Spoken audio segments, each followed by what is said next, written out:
Well, Clemson's got their own Heisman candidate, Deshaun Watson. All of the Clemson Tigers, this is a tradition under their head coach, Dabo Swinney. They've done it every game. The chip in the all-in bucket as they take the field home and away.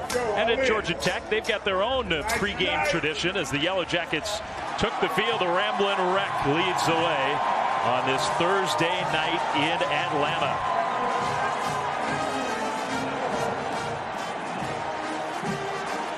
Well, the Yellow Jackets, they have won 5 games in a row in this stadium against Clemson.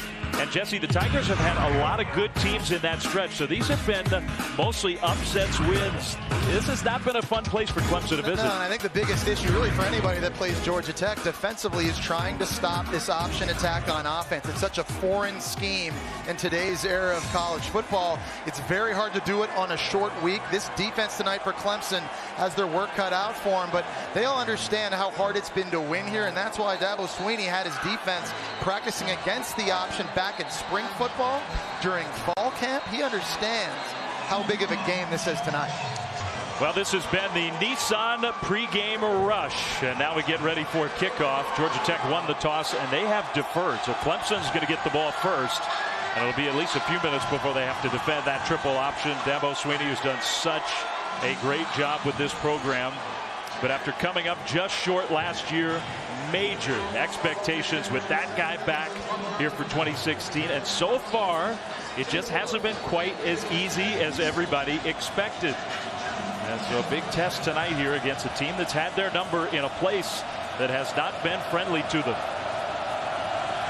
Harrison Butker kicks it deep and very deep through the end zone for a touchback. So Deshaun Watson and Clemson will take the field. I think Deshaun Watson is the total package of quarterback. He's a very accurate passer at all 3 levels of the field, where I think he's very special as a deep ball thrower. And he's missed a couple deep balls early this year. Can do better in that tonight. And he's like having an extra running back in the backfield. Tremendous quicks. He's got speed. Ran for over 1,000 yards a year ago. He's going to need to use those legs tonight. And it's a big game for him for lots of reasons. This is his home state. We're only about 30 miles from where he grew up, went to high school. He's got friends, he's got family, he's got high school teammates here to watch him. Last time he was on this field, the last Clemson regular season loss, and the game in which he tore his knee up. A handoff on first down and a nice gain for that beleaguered Clemson ground attack. This is a really big deal for this Clemson offense. This O-line has to fire off. They've got to be physical and establish the run game. That's probably been, to me, the most disappointing part of this offense this year early. They've got Wayne Gallman back, who had a tremendous year last year. Watson pressured, throws the screen to the tight end, and stumbling his way toward that first down mark, but stopped short. Jordan Leggett. Nice tackle by the nickelback Lawrence Austin. Another opportunity right here in a 3rd and short scenario to find out for Dabo Swinney about this offensive line. They're lining up in an empty look. Got a back beside him now. Wayne Gallman. This should be a downhill look, an opportunity to run.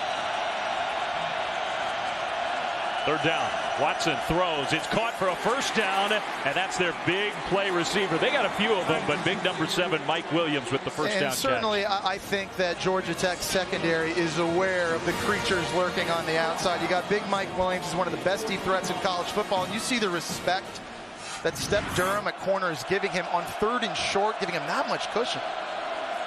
They do go quick tempo. Another carry for Gallman without a lot of running room. He got a hard hit right at the line of scrimmage. Maybe gained a yard. Yeah, it was Lawrence Austin at safety coming in and getting a big stick. Here you go, Clemson trying to get outside, but a nice job setting the edge was Keyshawn Freeman at defensive end, which forced Gallman to go back inside. 2nd and 9, just underway. First possession of the game, and an option look, but a pitch on an end around, and that's Ray McLeod, who's got great speed and some power too into Georgia Tech territory. He's a dynamic playmaker, and they want to get him the ball in space. You're going to see jet sweeps. He'll line up at running back, and here you go with a little flip reverse from Deshaun Watson. Fast flow by Georgia Tech defensively. Not enough white jerseys there to make the stop before the first down. McLeod has taken a big step forward this year, and they do want to get him the ball. Gallman again in the backfield.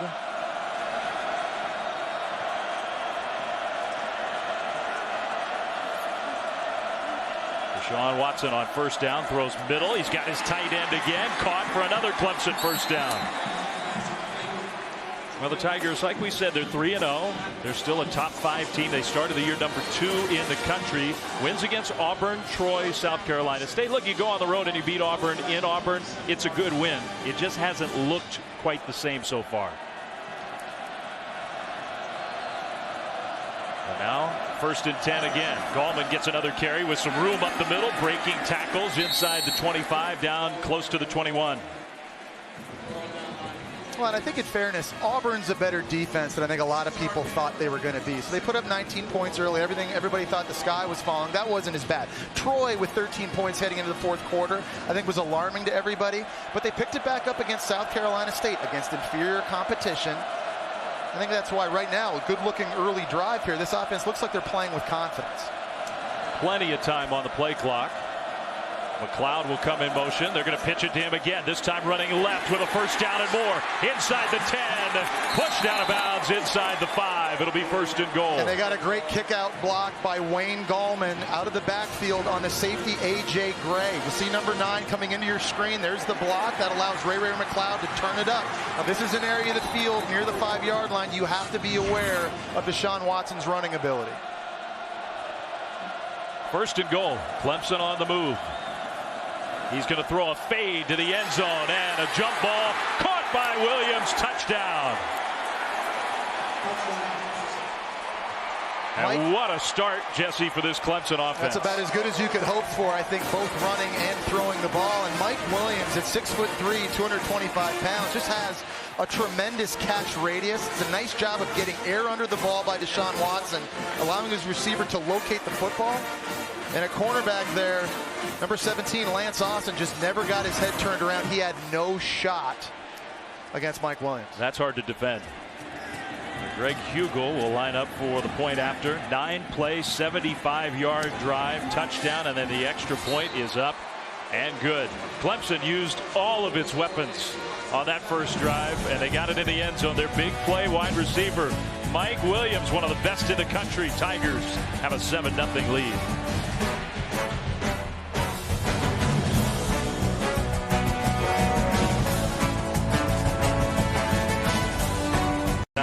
Beautiful start for the Clemson Tigers. 7-0, go straight down the field, get the ball first into the end zone. That connection to Deshaun Watson to Mike Williams. So now the Yellow Jackets will get the ball first. Hugel kicks off to J.J. Green, who is back deep to receive.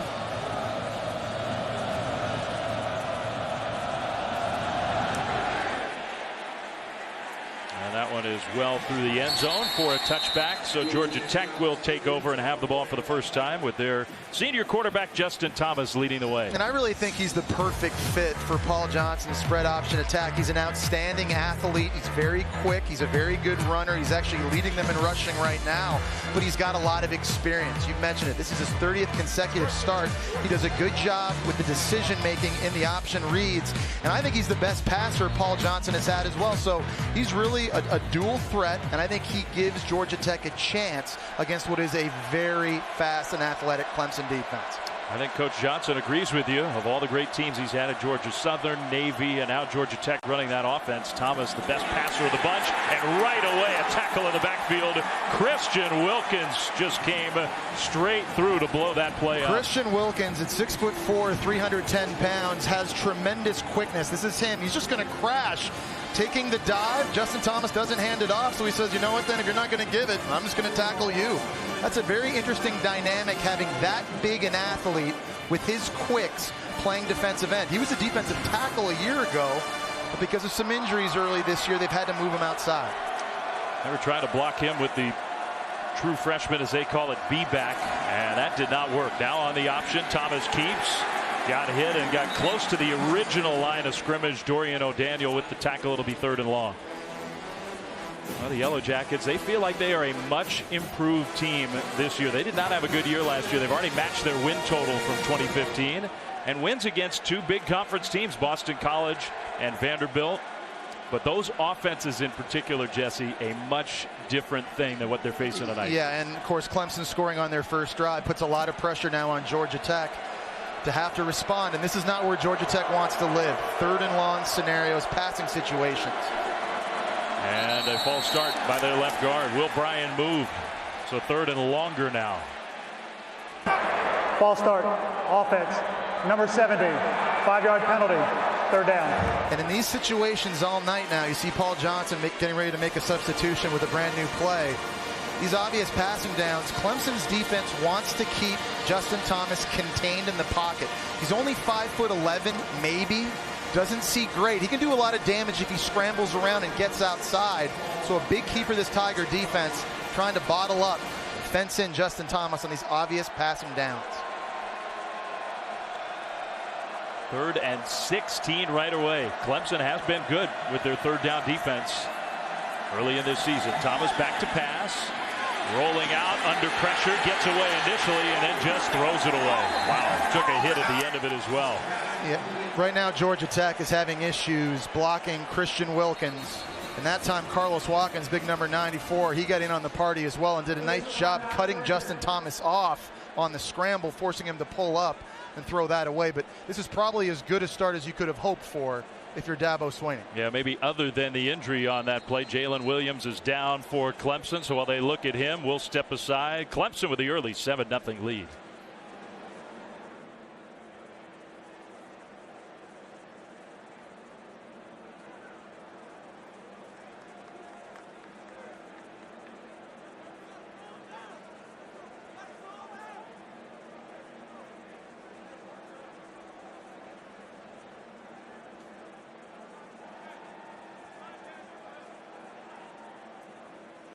On Thursday night in this stadium, the history they've had recently against Clemson here.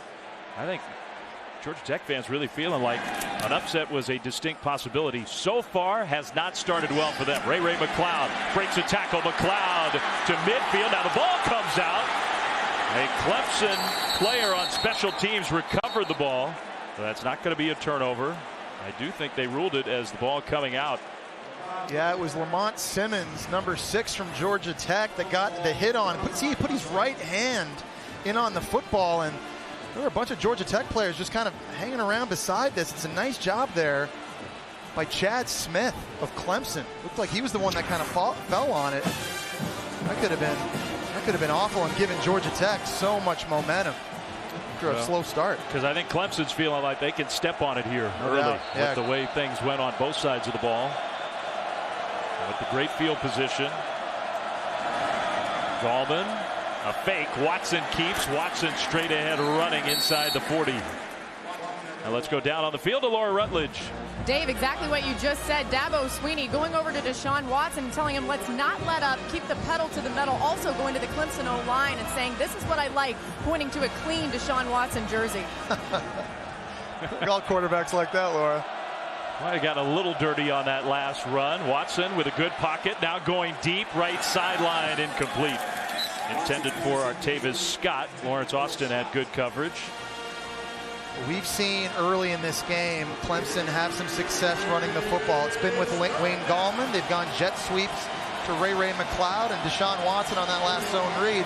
Running the ball well on early down, setting up 3rd and manageable, where offensive coordinators Jeff Scott and Tony Elliott have the entire playbook at their disposal. And who knows, if they don't get it, it could be 4-down territory this side of the field. 3rd and 3. Watson keeps. Watson has big room and a 1st down and more. Knocked down inside the 30. He is so good at that. Yeah, Georgia Tech tried to blitz up the middle, but center Jay Guillermo and Tyrone Crowder, their right guard, just opening up the seas for Deshaun Watson to run through. We haven't seen Deshaun Watson have tons of success early this year with his legs, but he's looked really good here on this drive. I mean, last year we saw that over and over again. A slant to Williams, caught for a gain on 1st down.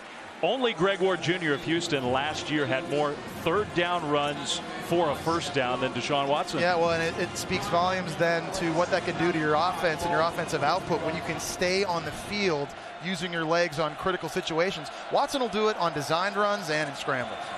They're going to option it and pitch it out to Adam Choice, who got knocked out of bounds short of the 1st down.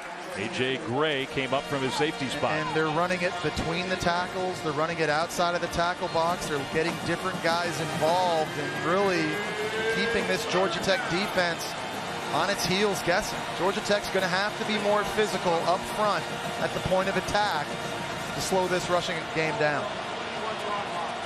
Ted Roof, and he knows he's the defensive coordinator, longtime defensive coach, and a good one in college football. He's got his hands full tonight. Leggett, the tight end, came in motion.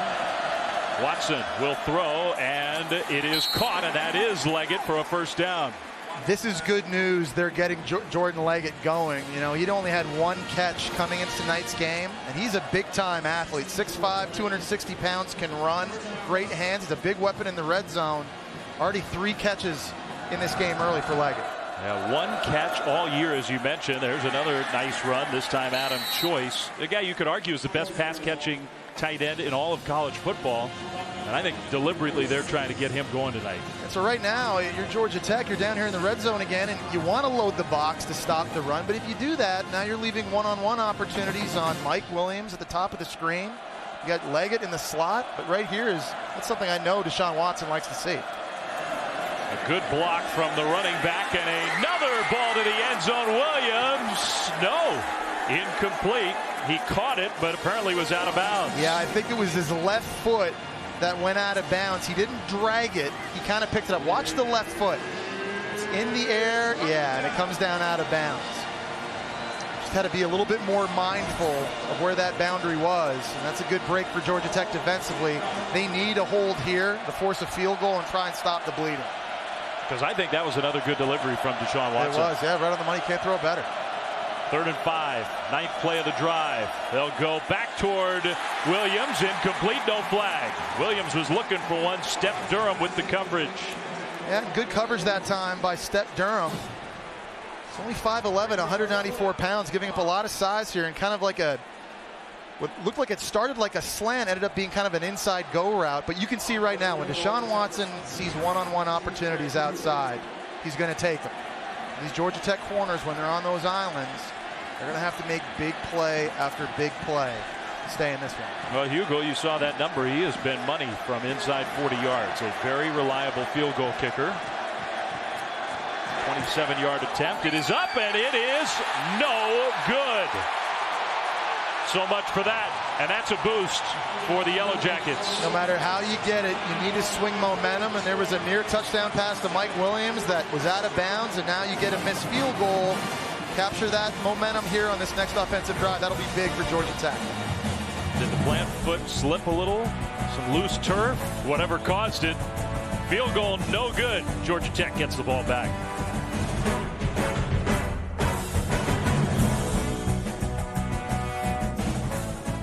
Also streaming live on the ESPN app.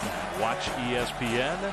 Georgia Tech got a break, a missed short field goal. Now they're going to throw on first down the field, incomplete. This is going to be a big key for Georgia Tech offensively in this game. They don't throw it very often, but because of the scheme they run, that leaves their receivers oftentimes on one-on-one islands. And when they do throw it, they've got to come up with some of these big plays. It's something they did very well 2 years ago when they beat Clemson here at Bobby Dodd Stadium. Of course, the last time the Clemson Tigers lost a regular season game. And I think Paul Johnson, you could tell by his reaction, he thought there was a play to be made there. A little frustrated with the way his offense has started. Mills, that fullback, B-back, right behind Thomas, and they will fake it to him. Option play, and just nowhere to go. Thomas took a big hit. Cleveland Farrell's been everywhere. Yeah, it's so important stopping this option that the defensive line, particularly in the inside, dominate. And watch right here, it's Christian Wilkins coming in, taking away the dive. And nice job by Dorian O'Daniel at linebacker, number 6, getting outside and playing his assignment. That time, the dive man, the quarterback, and the pitch man all accounted for, and Thomas took a huge hit. Well, it's a good point, because you got to play your assignments, then let the big guy come and clean it up. And they did that. 3rd and 10. Thomas back to pass again. Pressured again, going down. But right now, this is a mismatch. Number 94, Carlos Watkins, led the way. Well, and it's a good dial-up by Brent Venables, bringing the corner blitz with Cordrea Tankersley. It's going to be coming this way, and then inside you got Carlo Watkins, 94. just gets too much pressure as well. Right now, up front, Georgia Tech is not handling Clemson's D-line. By Clemson stopping them on first and second down, setting up these obvious passing situations. See Brent Venables there, defensive coordinator for Clemson, easily one of the most intense coaches on game day we see. Not good enough. They only lost 5 yards on that drive. A high punt, fair catch signal, McLeod, and he makes it just short of midfield. Clemson will get the ball back.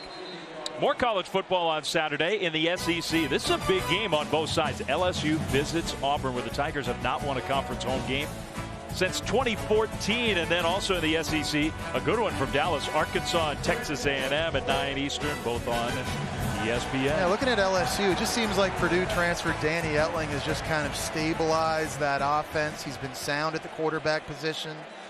Last week, I thought he looked good against Mississippi State. Good on third down, didn't turn it over. They were able to get Leonard Fournette going after his injury.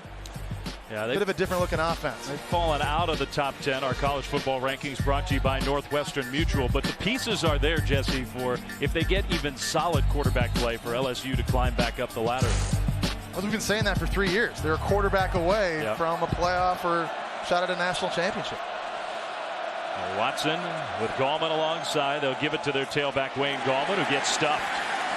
Enough power to surge ahead for a gain of a yard or so. Rod Rook Chutgone with the tackle and back down to the field, and Laura Rutledge. Dave, Georgia Tech defensive coordinator Ted Roof telling his defense, we have to stay committed to where we line up. Once they line up, he wants them to can't be in between alignments. Just one of several keys playing this ultra-talented Clemson offense. Second and long with a little pass rush and a hit as he threw. Is that complete? It is. Caught by Cornell Powell, the true freshman, for a first down. Yeah, a lot of these young true freshmen are getting an opportunity to play because of the injury to their receiver Hunter Renfro, who broke a bone in his hand. It's a nice job getting down to the ground and securing a tough ball. Good catch, first and 10, back into Georgia Tech territory. Hand off Gallman, trying to pick his way forward. And Georgia Tech, at least on the run side of things, has looked like on defense they are starting to settle in. And they're going to have to do that. Again, they cannot afford to put a safety in the box and allow Deshaun Watson to start picking them apart, throwing to the outside. So the emphasis has to be on these guys up front. Low pad level, disengage from blocks, and make plays. Second down, play fake. Watson taking a shot down the sideline. Williams incomplete. And there was contact, but no penalty flag. Yeah, there was a lot of contact. And Lance Austin, number 17, again, he gave up the fade touchdown earlier.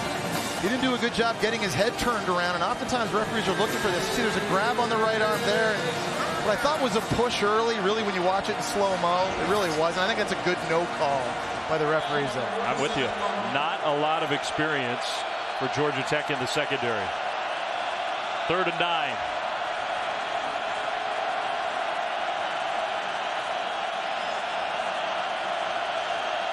And it has gotten louder. Play clock down to 5. Down to 2. They get the play snapped. Watson rolling right. Throws on the move. He's got his man McLeod for a first down. Breaking tackles inside the 30. Deshaun Watson, I think, is outstanding throwing on the run, whether it be to his right or his left. And you mentioned earlier about Ray McLeod, Dave. I think he's their most improved wide receiver.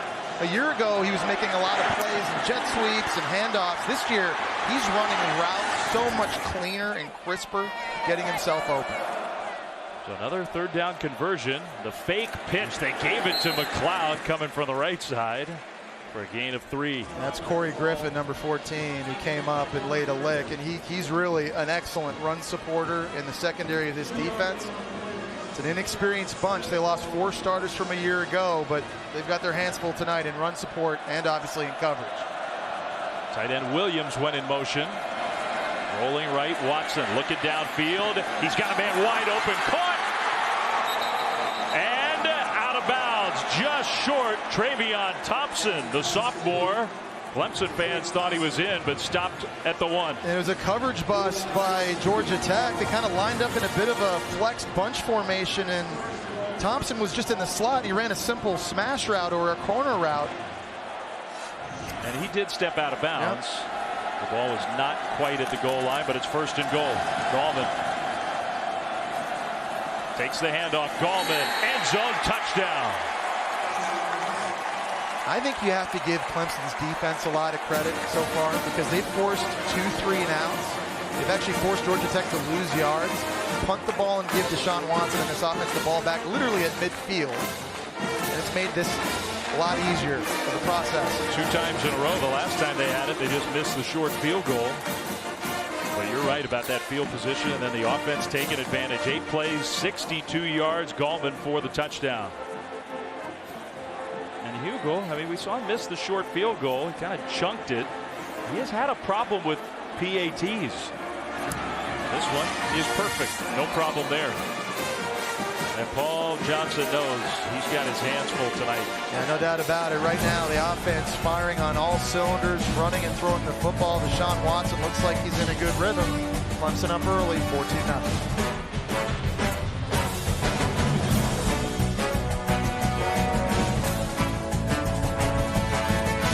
Time. I really think the biggest improvement has been the offensive line early. They've been giving him time throwing the ball. They've looked good firing off the ball, opening up holes for Wayne Gallman and these other runners. It's been impressive so far. Georgia Tech will get the ball for the 3rd time now. A low kickoff, and it goes out of bounds. So that's a mistake that will help the Yellow Jackets. They need all the help they can get because the Clemson defense so far, Jesse's been overwhelming. Yeah, they've been playing good assignment football, but really up front, I think, is where they've been most disruptive. And Christian Wilkins, Carlos Watkins, those guys are having their ways, but you're seeing the speed of Clemson's defense running sideline to sideline. They've been able to force 3rd and long situations, and that's when this front, they can pin their ears back, get into the backfield. It's been about as good as a start as you could hope for, and Paul Johnson, the play caller for Georgia Tech's offense, he's going to have to make some adjustments.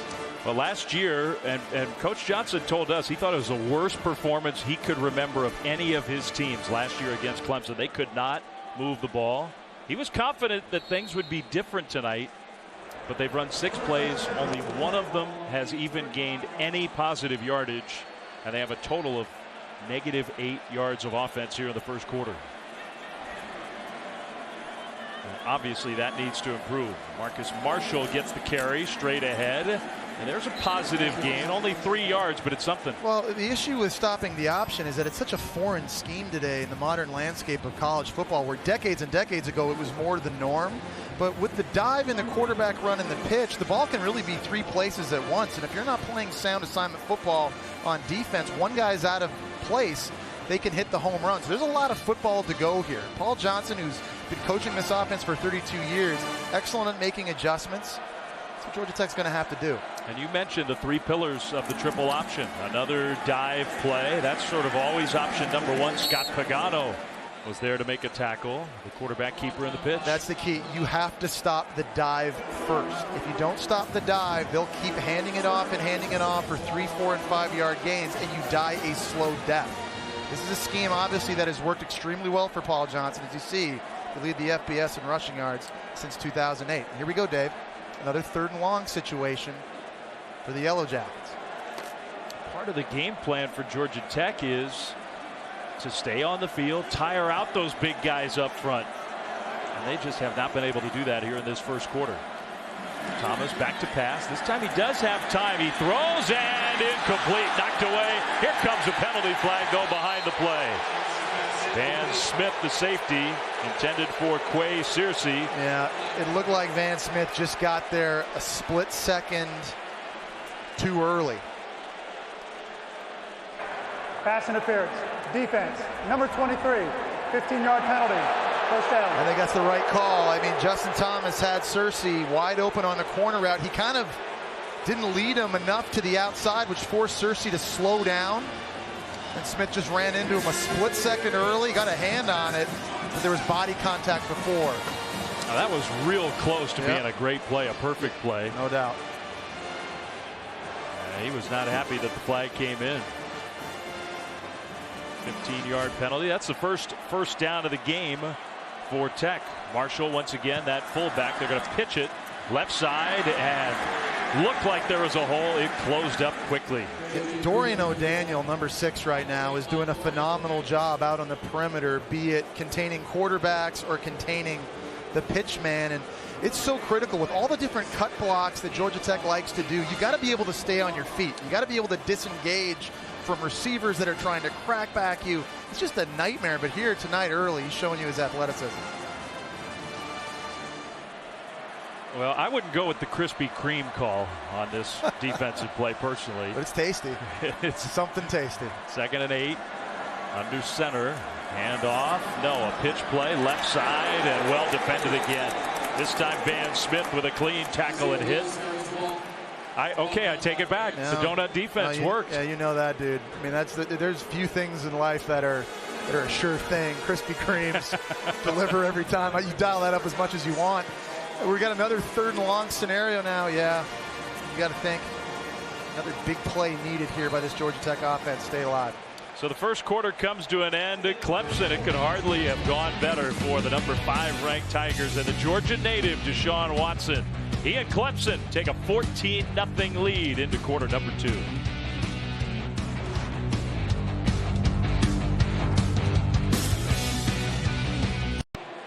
It's good company, Paul Johnson, in that top 5.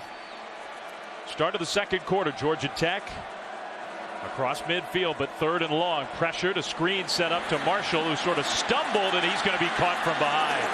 You can't slow down against the speed of the Clemson defense. Carlos Watkins, Ben Boulware were both there. No, and I love the play call by Paul Johnson because he's expecting Clemson to just fly upfield, and that screen to the running back's a bit of a new wrinkle in this offense this year, but just a better job and effort by Carlos Watkins, who actually rushed past the quarterback, fell down, was able to get back on his feet, come back and make a play. Benefit, at least for Georgia Tech, at least they were able to move the ball a little bit, in large part because of that pass interference call.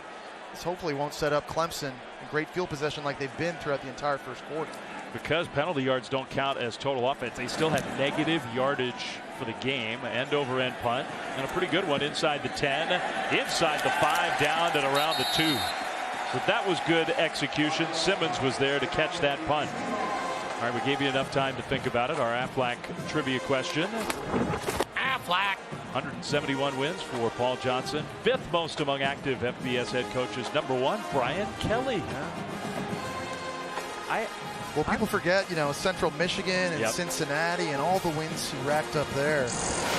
Yes, and there weren't. I think number 2 was probably the top guess. Bill Snyder, of course, who's done such a tremendous job in Manhattan, Kansas. Bob Stoops and Paul Johnson. Good company. Yeah.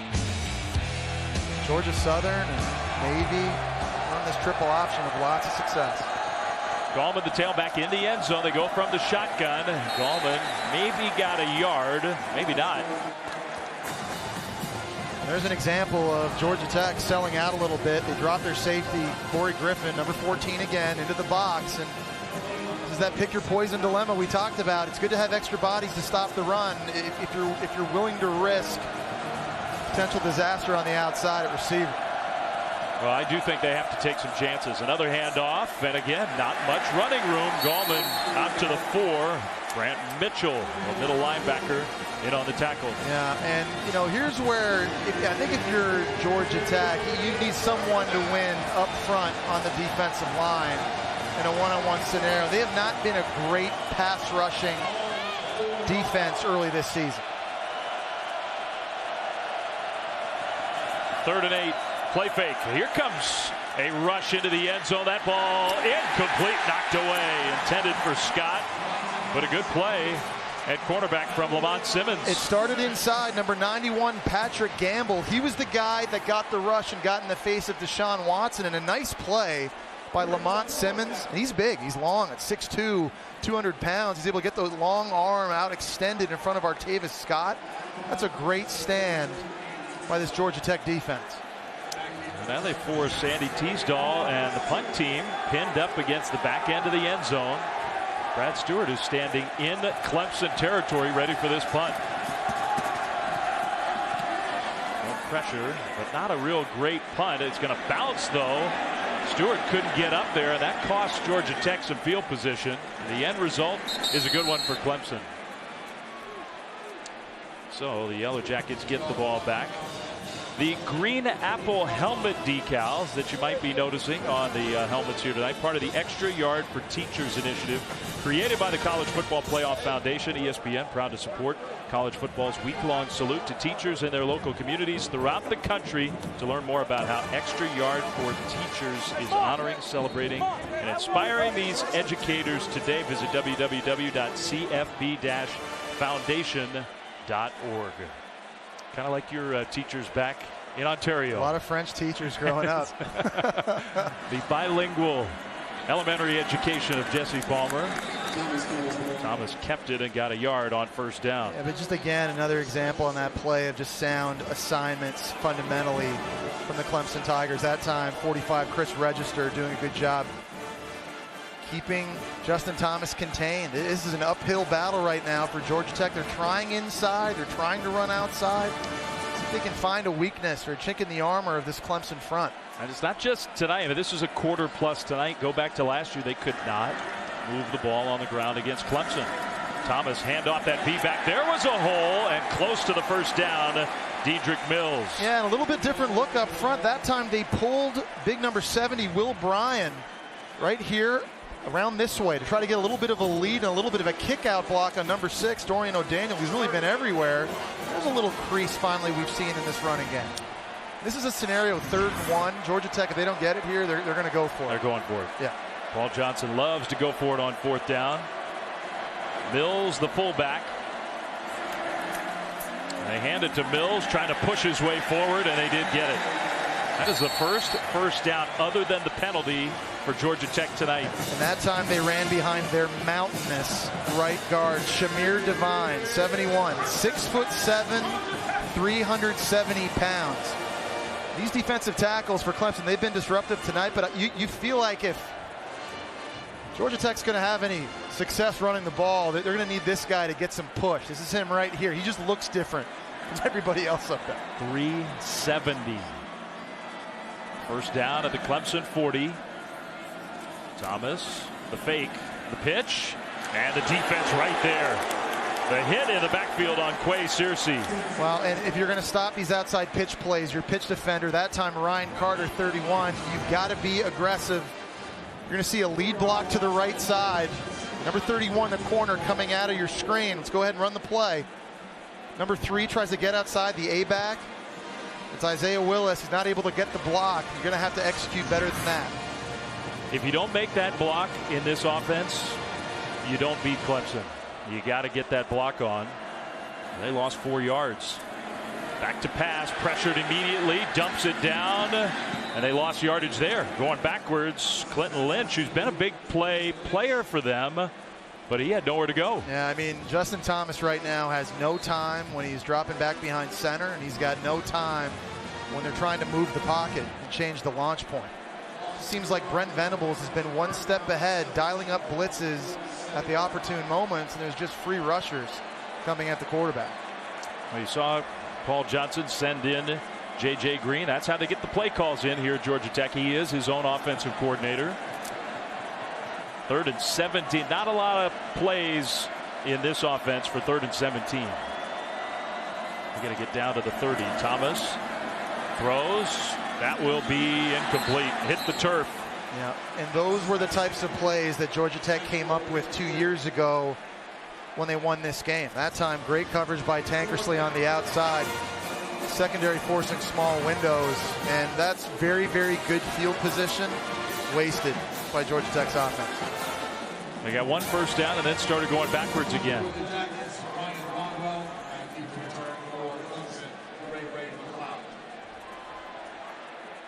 Ray McLeod is at the 10. Ryan Rodwell did a great job last punt this part of the field. This time maybe not quite as perfect. Still though, just inside the 10. That's where Clemson will have the ball. We've been talking a lot about Deshaun Watson of the offense, but the Clemson defense has been tremendous against the triple option.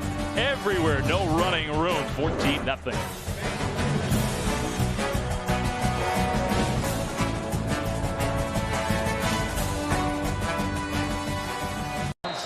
Tour championship in town over at East Lake, so Matt Kuchar decided to come to a football game.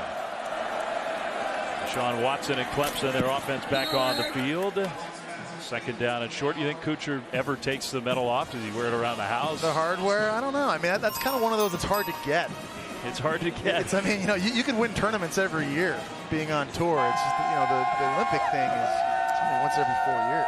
Golf had been in the Olympics for, what, 100 years or maybe more. And Matt Kuchar got himself a medal. McLeod drops it.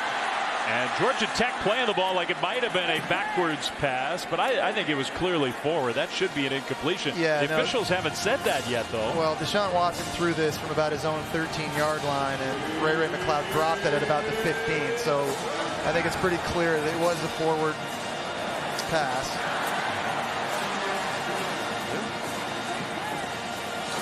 Spotting it back, Jesse, so they moved the ball backwards.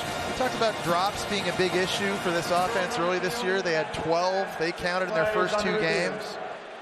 A drop there from Ray McLeod, and I guess they're going to take a look at this again. I don't think it's going to be very hard to tell. Yeah, this one, Dabo Swinney was hot on the sideline. That is clearly a forward pass. That should just be incomplete. So they're going to take a look at it. We'll take a quick break while they do. 14-0 Clemson.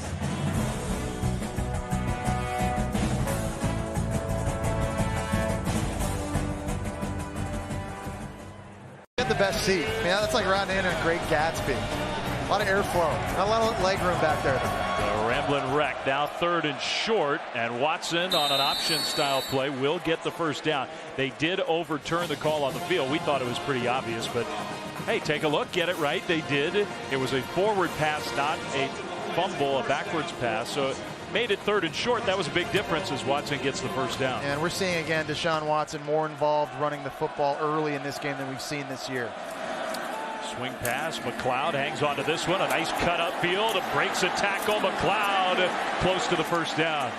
And in this offense, they love these run pass option plays where they have a running play called. It's going right here. But then if Deshaun Watson sees a look outside that he likes, he can spit the football out to his wide receiver where he feels he has a numbers advantage. Just a way to kind of stay ahead of the defense. And Deshaun Watson makes good decisions. Yeah, it's a good point. And it's really an extension of their run game, just like that play is. Deion Kane with his first catch for a first down. You've got a quarterback that's very, very smart in Deshaun Watson. And he's obviously a film junkie. He spends a lot of time throughout the week. I think that preparation shows up on game day. It's not just reading coverages, but it's in the zone read game, and it's the run pass options and understanding when to keep the football, when to give it. It's this offense in and out of the right plays more often than not. It's impressive to watch. So Gainesville, Georgia, just up the road from here in Atlanta. Big gain up the middle. Adam Choice, first down and more outside the 45 to the 48-yard line for 16. And there's an example of a good decision on the zone read. They're going to have Antonio Simmons, number 93. He's reading him outside. If he just slows down, and that's the signal to give it off to Adam Choice. Look at the yardage difference between these two teams. Clemson has just dominated so far. Their lead is only 2 touchdowns, though. So they haven't quite put the game away. Watson keeps to midfield and avoids the hit by going out of bounds. Yeah, really, they haven't been stopped yet. This offense from Clemson, and I think the good news is there's a lot of balance throwing and running it. Ted Roof, the D coordinator for Georgia Tech's got his hands full. There's another thing to consider too. Clemson's already run 36 plays in this game because Georgia Tech's offense hasn't been able to stay on the field. See Clemson here with the late substitution. Their starting center, Jay Guillermo, has come out of the game. He is running it a little more. We know that's a huge weapon. We saw it in the college football playoff last year. Little screenplay set up. Choice is a powerful runner into Georgia Tech territory. Well, tomorrow night on ESPN, you get a chance to see SMU and their head coach, Chad Morris. He was the offensive coordinator here, and it was fun to talk to him last year about the effort he put in. He identified Deshaun Watson when he was a freshman in high school and said, that's the kid we need to lead us to the next level. He spent 4 years 4 years recruiting Deshaun Watson and got him. And I mean, look, Clemson had a great program. Deshaun Watson has changed the program. As good as they were, he gets close to a first down. depend on the spot. Well, I think the way their defense is playing, you absolutely go for this if you're Dabo Swinney. And it looks like that's what they're going to do. The officials first, I think, are going to measure. I mean, they've had good. I mean, Taj Boyd was a great college quarterback, led Clemson to a lot of wins. But number 4 is a difference maker in a different way. Yeah, I think there are probably a lot of coaches recruiting him that felt the same way with his skill set and what he's been able to do. And I think he showed us flashes of that his freshman year when he played sparingly and then got injured. It looks like Deshaun Watson got enough on that last short yardage run. That's the 3rd time already in this game he's converted on 3rd down on the run game. He has already climbed up the record books. He's got all kinds of schools, single season records, single game records, career-wise in Clemson history. And he'll be moving up those charts as high as he already is. First down, Clemson. Gallman back in as the tailback. That pass is caught. A quick tackle, but a nice positive gain on first down. It's another run pass option. That was supposed to be a run inside, but these Georgia Tech DBs are giving so much respect to Mike Williams that they're just playing so far off that it's kind of become pitch and catch right now between Watson and big number 7.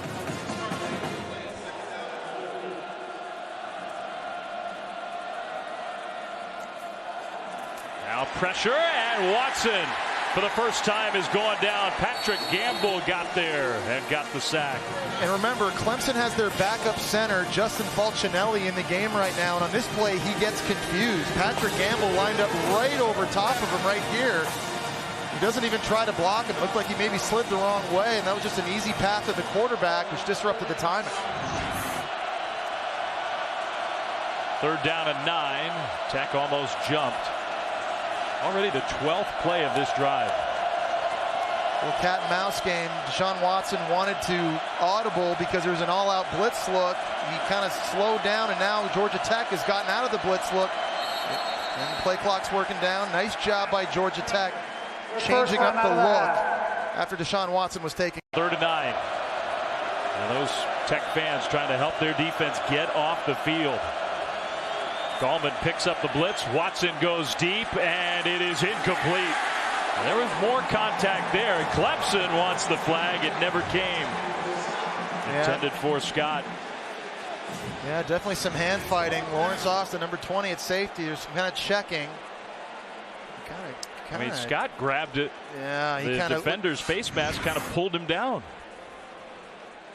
You got to give Georgia Tech's DBs credit because they've been competing. I mean, you know, Mike Williams caught that fade early. They had another close touchdown pass on a barely missed fade, but they have been in those press scenarios. Been running step for step with these guys competing. It has been physical. I think you're right. But I think the refs need to be, though, consistent, and I think they've done that so far. Now Clemson trying to pin Georgia Tech deep. Fair catch signal, and made by Brad Stewart inside the 10. Well, college football Saturday on ABC. We'll start with Penn State and number 4 Michigan in Ann Arbor. That's at 3:30. And then Saturday night football. Stanford goes down to the Rose Bowl. They have just dominated UCLA these last few years. 8 Eastern. Yeah, we were there last year at the Farm when Stanford took on UCLA, and Christian McCaffrey went off for 243 rushing yards. A little bit different, though, this year. UCLA's got Eddie Vanderdoes back in the lineup. He missed last year's game. He's a difference maker on that defense, but no doubt about it, Stanford, there's no mystery. They're running right at you. No. And the Cardinal pushed around USC. We'll see if they can do it to the Bruins. A swing pass, and that is dropped and ruled incomplete. Quay Cersei didn't play on, and was lucky that was a forward pass. Yeah, that to me was way closer than what we saw a little bit ago with Deshaun Watson and Ray McLeod. And they may take another look at that. Yeah, that was close. The other one I thought in real time was pretty clear. This one was not so clear. Ruling on the field is incomplete pass. 2nd down. Please reset the play clock. Yeah, it looks like Thomas throws it from about his 6, and from that angle to me, Dave, it looked like I think it was Cersei backwards. was at the 5. You know, looking at that, but get the play off, and Mills with a forward gain. That's why you can't blow the play dead, though. Yeah, because even if they'd given Clemson possession, you have to give them the ball wherever the guy scooped it up. That's why I think you just let the play live, and then you can go back and correct yourself after using replay if you were wrong. Yeah, we didn't have perfect look straight down the line, but I'm with you. I think Georgia Tech got a huge break there. Here we are again, Dave. Another 3rd and long scenario. Georgia Tech's only shot throwing it right here is you got to move Justin Thomas outside. That's been hard to do. Back to pass, pressured, throwing, incomplete. Nobody there. Pressure affects every quarterback. Brent Venables fired up by the effort his defense is giving right now, and Justin Thomas is kind of, he just kind of looked like he threw that one away, even though it looked like he may have had a back shoulder opportunity, and that's bad news right there for Georgia Tech. That's that big right guard, Shamir Devine, we talked about. They need him because he's their best chance of getting any movement against Clemson's D tackles in this game. Looking at that right ankle or foot. So while they do that, we'll step aside. 4th and 6 for Tech, trailing 14-0.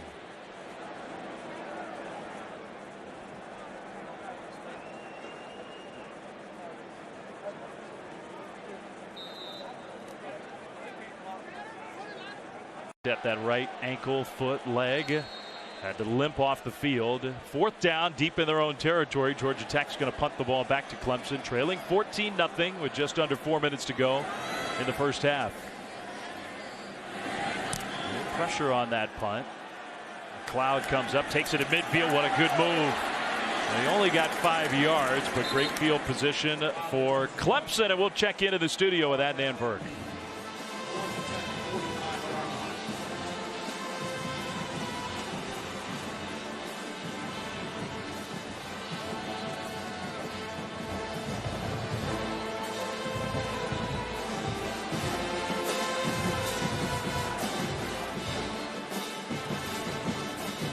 All over the Cardinal. We're trying to extend that. They won 8 games in a row against UCLA, I think. And Adnan, I want you to know I make my old fashions the way they do in that movie when they use the ice chipper on the ice block. That's old school. Got to muddle some fruit. So you're going with the movie.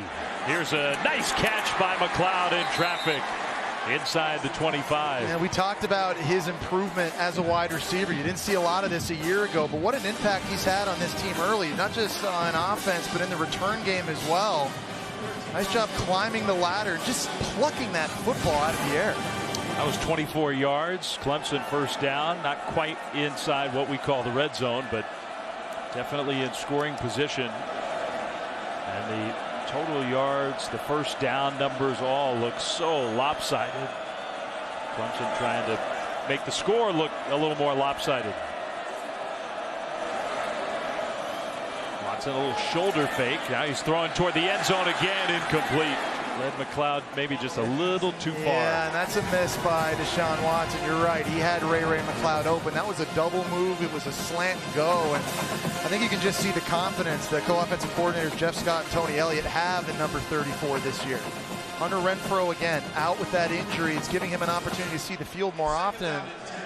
Guys like Mike Williams and Deion Kane and a lot of good receivers, that says a lot about how they feel about McLeod. Watson goes short left to Williams with a blocker in front. Slips one tackle out of bounds. And I think just short of the 1st down. It's nice having a tight end in Jordan Leggett who's not just a good pass catcher and not just good inline blocking, but you got a guy that's 260 pounds lined up at receiver, having to block DBs really helps out the screen game for Clemson throwing, and he's having a good night tonight. He helped lead the way to a bigger gain. 2 tight ends in now on 3rd and 2. Watson designed quarterback keep, and he dove forward. I think he got there. Another 1st down run for Deshaun Watson. And this is good news, obviously, for the Tigers. Remember, they had the ball first in this game, so an opportunity to tack on points here before going into the half. Try and seize as much momentum as they can. And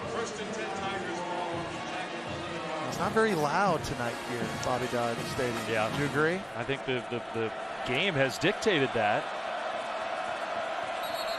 Now a flag is thrown and Clemson moved.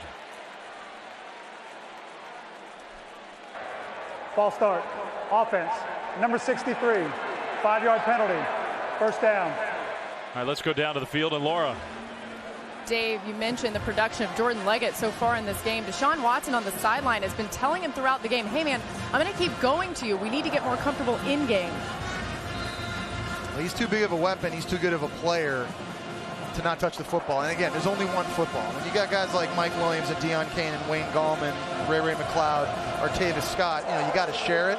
But 16 needs his touches too.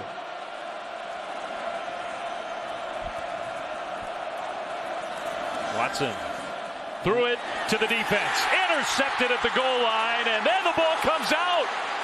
And Georgia Tech pounces on it. Lance Austin with the interception, and there was just a miscommunication. Yeah, we've seen this earlier this year. Miscommunication between Deshaun Watson and Mike Williams. They threw an interception on a similar play against Troy. It's going back right after the interception. Mike Williams trying to make a tackle, and it was 14 Corey Griffin who actually knocked the ball out of Lance Austin's hands. But look right here, number 7 up top. He's running an out route. Deshaun Watson's throwing a curl. All right, let's hear from the officials. On the field is the pass was intercepted, returned into the field of play, fumbled back into the end zone, recovered by the defensive team, safety. Wow. And I thought so. I thought it was a possibility, and I think that's the right call. What a huge break for Clemson. Yeah, we got 2 points out of it. Yeah, not how Georgia Tech designed this. This looks like it's going to be a turnover, an opportunity maybe to make Mike Williams miss. But the fumble, that's a good call. Out in the field of play, back into the end zone. The Georgia Tech recovers. Paul Johnson can't believe it. It's been that kind of night. You make a good play, make an interception, and it costs you points. And they have to give it back to Clemson. So the safety, you put 2 points on the board and get the free kick. Now, back to Watson. Yeah, and Clemson with their offense, the tempo they can go, and their ability to hit explosive plays. 2 minutes for them with 2 timeouts in their back pocket. That's an eternity. Yeah, and I think for Georgia Tech, it's hard to blame Lance Austin, but if you just take a knee there and it's a touchback. But I know what he's thinking, though. Yeah. He's like, hey, I made a pick out on the perimeter. If I make Mike Williams miss, I might have the boundary and an opportunity to take this to the house. And imagine how big of a play that is. I don't fault him for that. Obviously, bad ball security, not expecting to get hit by his own player. That's just an awful, awful break. Yeah, I don't blame him either. But instead of an interception, ball back, a big swing, it's 2 points, and you give it right back to Clemson.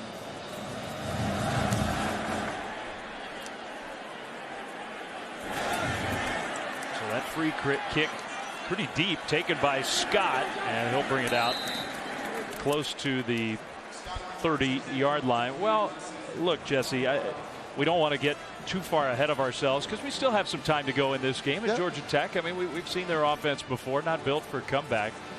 But Louisville is looming for Clemson, and we all knew if they took care of business here tonight, that sets up what should be a monster matchup in Death Valley a week from Saturday. And a great quarterback matchup, too. And I think at the start of this year, we would have been talking a lot more about Deshaun Watson. But after the way Lamar Jackson's played early this season, to me, he's been the best player in college football. He's just playing at a different athletic ability than everybody else. So Clemson gets the ball back. That's a rare incompletion. They haven't had many of those. Ray McLeod couldn't quite catch it. And again, look, there's still a long way to go in this one, but that has a chance to be one of the biggest games in college football all year. We figure Louisville, they go on the road, but to Marshall, a team that's really struggled on defense, we figure Louisville will take care of business. Watson keeps it, kind of picking his way forward. Not a lot of running room out to the 33 to set up third down. Yeah, nice job by P.J. Davis that time, linebacker, fighting off a block from the running back, disengaging and making a tackle now. Georgia Tech needs a stop. They have to stop the bleeding here. You know, one thing Georgia Tech needs to do is they need to steal a possession. They had a turnover on that last drive. It ended up being a debacle. They're going to have to be more opportunistic here as this game goes on. Clemson 7 of 10 on third downs. And they're letting the clock move, not in a real hurry.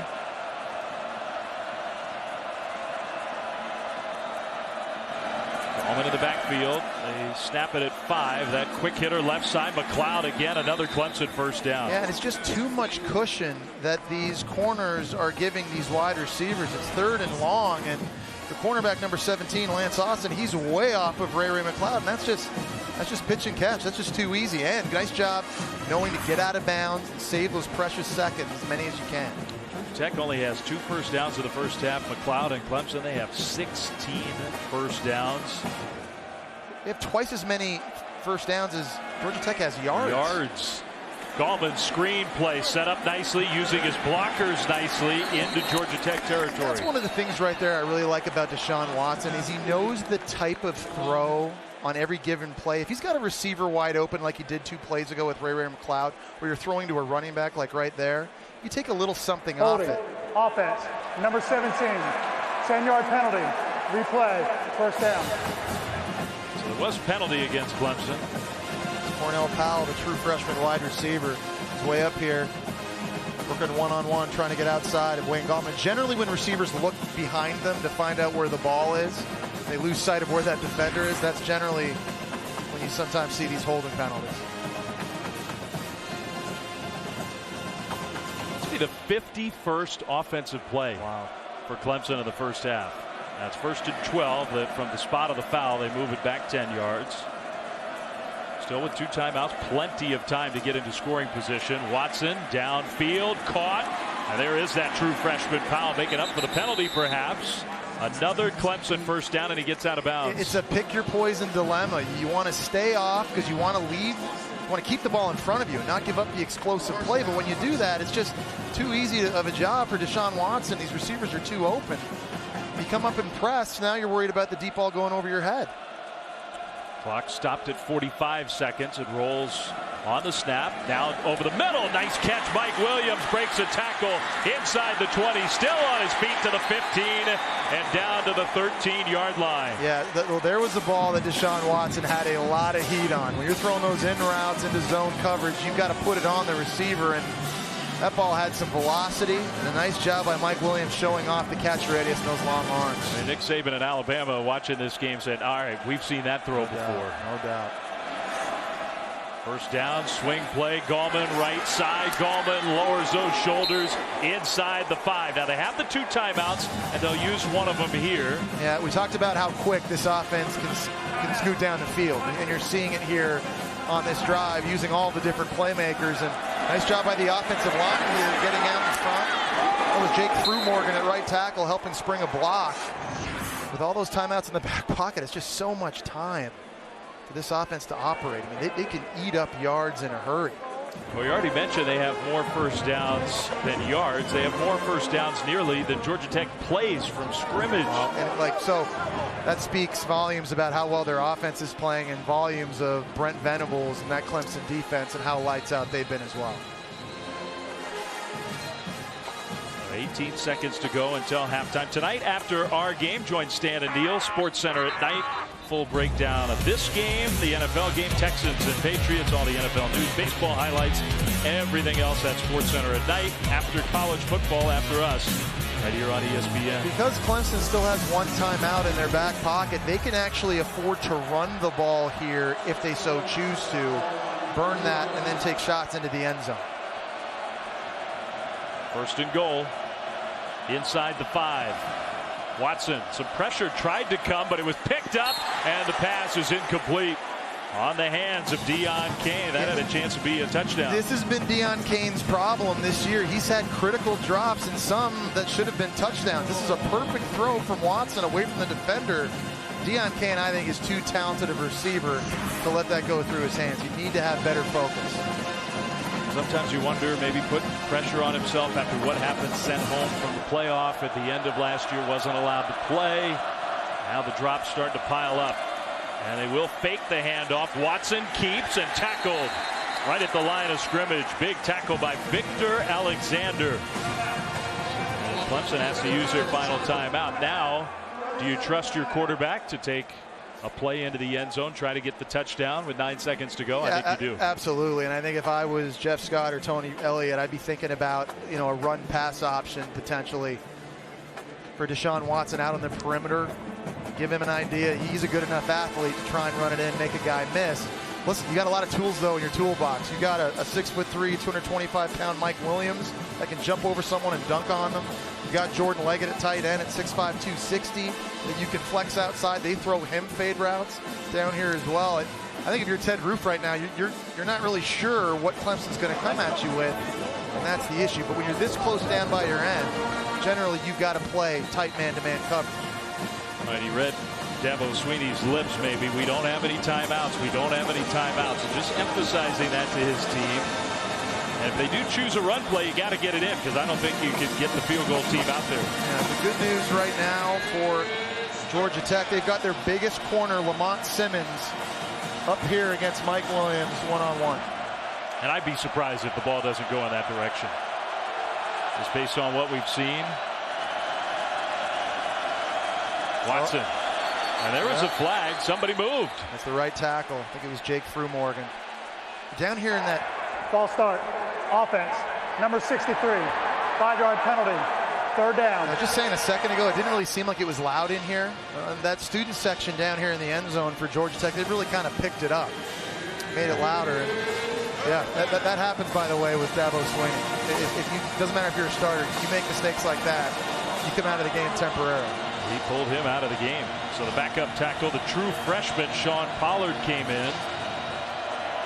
3rd and goal. With more space now, Georgia Tech can play a zone coverage now. Don't have to play man-to-man. Make this more difficult on Deshaun Watson. Watson looking end zone. Throws. He's got a man. His tight end caught. Jordan Leggett for the Clemson touchdown. And that's Jordan Leggett, a tight end, playing wide receiver and showing off his skill sets. Just too big of a body. Deion Kane runs the hitch underneath. It attracts 2 defenders. 6'5", 260. Not a lot of guys. That reminds me of Jeremy Shockey, who I played with the New York Giants. Big, physical people that can move with that sort of agility. There'll be a lot of NFL teams interested in having that next year. He kind of looks like that body type. So how about that? 10 plays in under 2 minutes with only 4 seconds left on the clock after the interception. Georgia Tech had the interception in the end zone, but bring it out, fumble it back in. It's a safety. You got to give the ball back. Would have been 14-0 with the ball. Instead, the extra point to make it 23-0.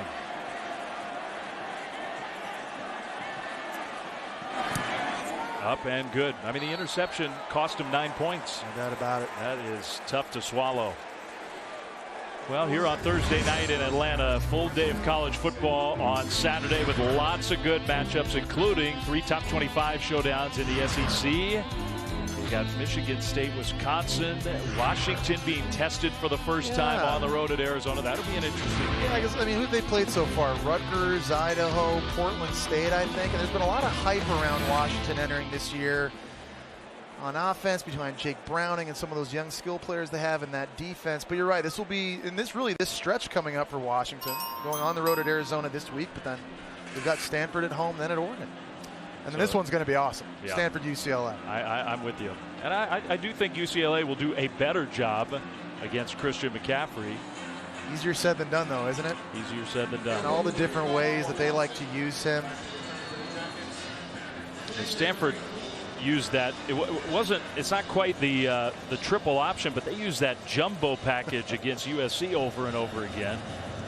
A year ago, they run that power play where they pull that backside guard. They play with 3 offensive linemen. Well, they squib it here on the ground, and it's Georgia Tech falling on the ball. No time ticked off the clock there, so whether Georgia Tech just takes a knee or what, we'll see. 4 seconds to go here in the first half. Stanford UCLA from the Rose Bowl. I mean, it's a great historic rivalry in the Pac-12, but I mean, McCaffrey just looms over everything Stanford does, and those defensive coordinators that he faced. I mean, it's just a nightmare trying to get ready for him. Yeah, I mean, whether it's lining up in the backfield or you're playing him in the Wildcat or you're giving him jet sweeps, the special teams coordinators have to worry about him in the return game as well. I think that's a great challenge for that defense to have to try and at least slow down the running game. It does. It feels like he's due for a return. Oh yeah, isn't good news for UCLA. A handoff straight ahead, and the best play of the first half for Georgia Tech will be the final play of the first half. And it just did not go well for the Yellow Jackets. What a performance by Clemson. 23-0. That's the halftime lead. We'll hear from Coach Dabo Swinney with Laura in a moment. But first, the Land Rover halftime report.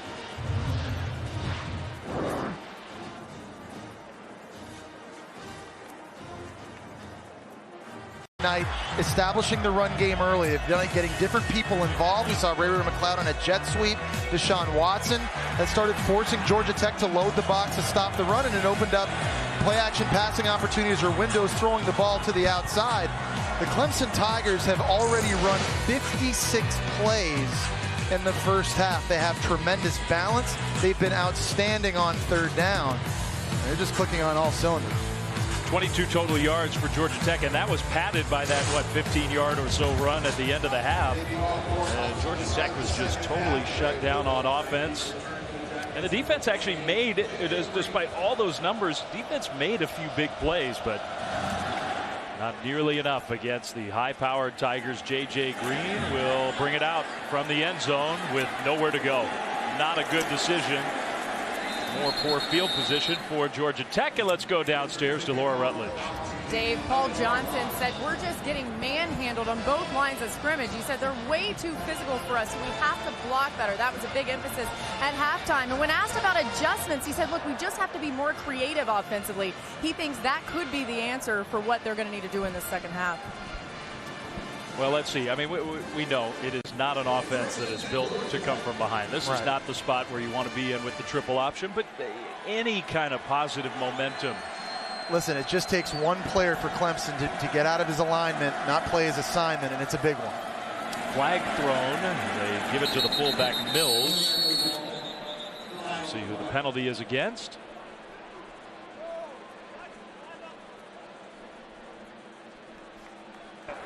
Offside. Defense. Number 42. Line up in the neutral zone. 5-yard penalty. First down. So they'll take the penalty instead of the play. The 1st and 5. Devine back in for Georgia Tech, averaging almost 260 yards rushing per game tonight. 25. Yeah, you just don't see this kind of defensive effort very often against this style of offense. You have to give Clemson's D-line a ton of credit. The 1st and 5, Thomas under center. Again, the handoff to the fullback. Mills gets close. Stopped by Boulware, just short of a first down. Yeah, he's going to have to probably touch the ball a little bit more. Dedrick Mills, a young true freshman, is, I think, going to be a special player down the road. He's a big guy at 5'10", 225 pounds. Someone that I think Paul Johnson thinks has an opportunity to do some good things. He runs low to the ground on those dive plays, has good vision, kind of gets his low pad level behind those linemen to earn those tough earned yards. He scored the winning touchdown late against BC in the opener, scored 3 touchdowns last week against Vanderbilt. Got hit hard, but right at the mark. Dexter Lawrence. True freshman meet true freshman. How good has Dexter Lawrence been early this year? I'd argue one of the most impactful true freshmen we've seen early this year at nose guard. Just sheds the center. He's able to use that athleticism. He's 6'5", 340. Turns around and makes a play, and he already has 20 tackles as a defensive tackle, and he's substituting in a rotation on the interior of this defensive line. This guy, we saw Ed Oliver last week from Houston. Another good true freshman D tackle. This guy's pretty good too. He's kind of the only other guy that comes to mind as having this big of an impact on that side of the ball. Thomas keeps. Thomas finds a little opening, and that's a nice gain outside the 25 to the 28. Yeah, he's a phenomenal athlete. Remember, he committed to play at Alabama as a DB. He's got tremendous quickness. This play looked like it was dead right out of the gate. But you just got to make things happen. You get the feeling that if Georgia Tech's going to come back in this game, Justin Thomas is going to have to be able to create and extend when things break down early, and he has the athleticism to do that. Georgia Tech gave him the chance to be a quarterback, and that's why he came to Tech after committing to Alabama. He's going to play defensive back for the Crimson Tide. Close to the first down. Tackle by Kendall Joseph. Kind of had the feeling too, Dave. You see him, he's getting his guys fired up. He was really motivated to go in this game. You know, a lot of people have been talking about Deshaun Watson heading into this game. And here's a guy just 2 years ago. He led this team to an 11-win season, an Orange Bowl win over Mississippi State. And it was Justin Thomas who was second-team All-ACC that year after Jameis Winston. He was. He was the MVP of that Orange Bowl. Mississippi State's, that was Dak Prescott. They spent a lot of that year as the top-ranked team in the country. A pitch play going nowhere. Backwards by a yard. Dorian O'Daniel, who coming into tonight, Jesse, had his 2 career-high tackle games against Georgia Tech. He's working on another one tonight. He loves playing the triple option. Yeah, apparently he spent a lot of time in it. You know, that's just amazing because there's so many new starters this year for this Clemson defense versus who was out there a year ago. And a lot of these guys, including O'Daniel, they've not gotten a lot of reps against this option attack. It was one reason I think Brent Venables, their D coordinator, was very concerned. But you're right. He looks like he's been playing against this scheme of offense his whole life. 2nd and 11. They pitch it out to Mills. Hit that hole very quickly. Flag thrown out into the open. Mills trying to cut it back inside the 30. And we'll see if it's all coming back.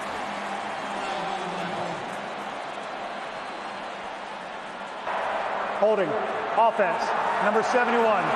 10-yard penalty. 2nd down. Finally, something to be excited about, and then that. Yeah, it's big Shamir Devine, and he's basically on this play going to tackle Richard Yergin. Look at 71. He's at the top of your screen. You're going to see him going up against number 49. He kind of gets beat and then just wraps him up, brings him to the ground. And right when it seemed that really first big explosive play for Georgia Tech, and the holding call brings it back, and big fella coming out. Yeah, he's clearly, we saw him go off the field in the first half. He's clearly not 100%. And by committing that penalty, he may have sprung the play. That was a penalty that I think did impact that big game. Let's go downstairs to Laura. Shamir Devine obviously playing through injury, guys. It's the right ankle, and they tried to ice it during halftime. They've taped it up and wrapped it, but he's struggling down here in a lot of pain. So the huge gain negated. 2nd and 19, and they'll pitch it out with room out in front. Cut back across the 30, so they get the penalty yardage back. Clinton Lynch. Yeah, that time they get a good block on the perimeter. It was J.J. Green, number 28, that was able to kick out a defender. That's right here, 28. He's going to kind of go outside wide, and he's got to take on that defender and kind of push him out, and the defender kind of gave himself up. There's explosive plays to be had in this offense. There's long runs. There's a lot of football left in this game. Go to sleep on the Yellow Jackets just yet. 3rd and 8. Thomas, little fake, and here comes the pressure. Goes down immediately. It's number 6 again. What a night for Dorian O'Daniel. Georgia Tech tried to get their fullback or B-back Dedrick Mills in pass protection against O'Daniel, and it was a no matchup right here trying to block this. There's just too much speed and athleticism off the outside. He was late getting there, didn't locate him early enough. That's just too easy. Clemson just been living in Georgia Tech's backfield all night. Justin Thomas has had no time to operate. None. Here's an issue now, too. If you're Georgia Tech, you're punting to one of the most dangerous return men in the country, and Ray McLeod. 2nd in the nation, averaging 25 yards per return. One way to help against that, the fair catch. Sends us to a timeout. The Clemson defense, who else has figured out the triple option like these guys? This is 2 years in a row. They have shut Georgia Tech down, dominating this one.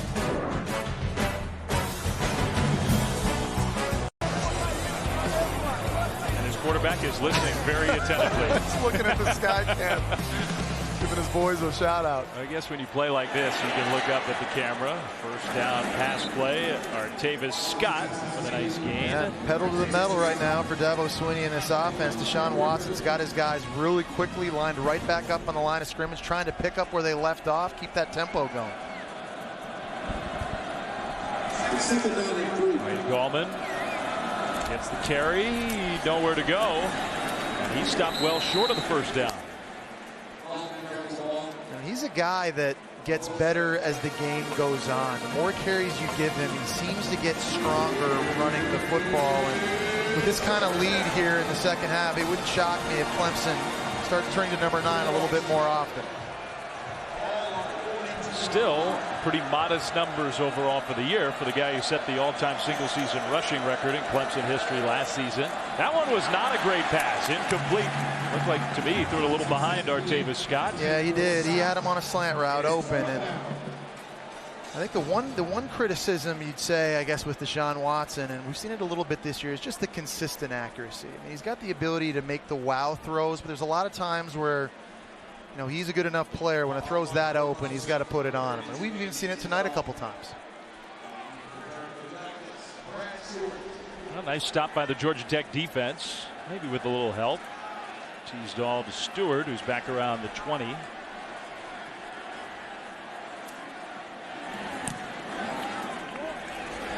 Booming punt inside the 10, taken by Stewart, brings it upfield, made one man miss, made a second miss, and gets out to the 25-yard line. Well, tonight, Clemson's defense, Dave, sorry, they've been lights out here with their assignment football. It starts with stopping the dive. The D tackles inside are winning one-on-ones. Everybody playing good, solid assignments. How many plays have we seen Dorian O'Daniel make outside tonight in that regard to the quarterback keeping it? And then you need physical play on the boundary, beating those blocks by the A-backs. I mean, it's just, you could put this on a reel. If you're Brent Venables, you're right. The last 2 years, what they've been able to do against this option attack, you could send that out to high school coaches around the country, how to stop the option. There's some good looks. It is. There's no other team that in recent history has been able to do what they've done. Figure it out and stop it like they have. Thomas kept it and got swarmed. And maybe part of it is scheme, part of it the intensity of that guy. Yeah, you got to have some dudes also, but you got to give him a lot of credit, man, because listen, this was a short week. It's hard to get ready for this offense if you have a month for a bowl game. He did it in a short week. He's obviously coached up the assignments to a lot of guys that have never played against this offense. Remember, they had to replace 8 starters at the start of the year. It's amazing what he's been able to do. Year after year, he was replacing all these starters, and they still play excellent when they play against the Yellow Jackets. And he schemes the defense. Thomas goes down to the backfield, and that makes the coordinator happy. He also runs scout team quarterback. I mean, he literally is the quarterback when they scout against Georgia Tech. And I think it actually makes sense because he knows the scout team quarterback's not going to be able to read it the way he can. He's watched this offense so much more on film. He understands it. Plus, he's able to go at a really fast tempo and get everybody set up. When you're on a short week for this kind of game, that's a huge advantage. You need to get as many reps in as you can. Brent Venables, again, doing a fantastic job. 3rd and 12. I mean, they are replacing a lot of experience from last year on the defensive side. And the secondary up front. That was movement in the middle of the line. Scott Pagano, was he drawn? Offside. Defense. Number 56. 5-yard penalty. 3rd down. You see Brent Venables up there in that top right corner. He's got a get-back coach. You know, one of those guys that makes sure you're behind the sideline, because Brent Venables will get excited and he'll run 3-4 yards out there trying to get it communicated. See that guy behind him? Look at him. He's telling his assistant to get back. He's going to have to go get Venables here in a second. Get back, coach. There you go. Get back. There you go. No, get off me. I'm good. Totally necessary. Thomas looking to throw, pressured, and he just throws it away. Took another hit. Dorian O'Daniel with the pressure. He's just had nowhere to go with the football. I think that time you have to give Clemson secondary the credit because there was just no one open for Justin Thomas to find. It's hard for him at 5'11" to see the field from the pocket. But again, there's just 3 orange jerseys running right at him. And Justin Thomas is tough. He's taking a beating tonight. Dorian O'Daniel having a night.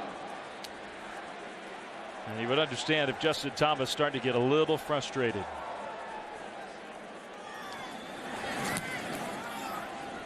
Low punt. McLeod has a chance for a return. Showing off the moves that have made him so dangerous. But ultimately he goes down. Not many coaches in college football quite like Brent Venables, huh? No, he's must-watch TV. He comes with his own get-back coach, but he also comes with great defense. His unit looks good tonight.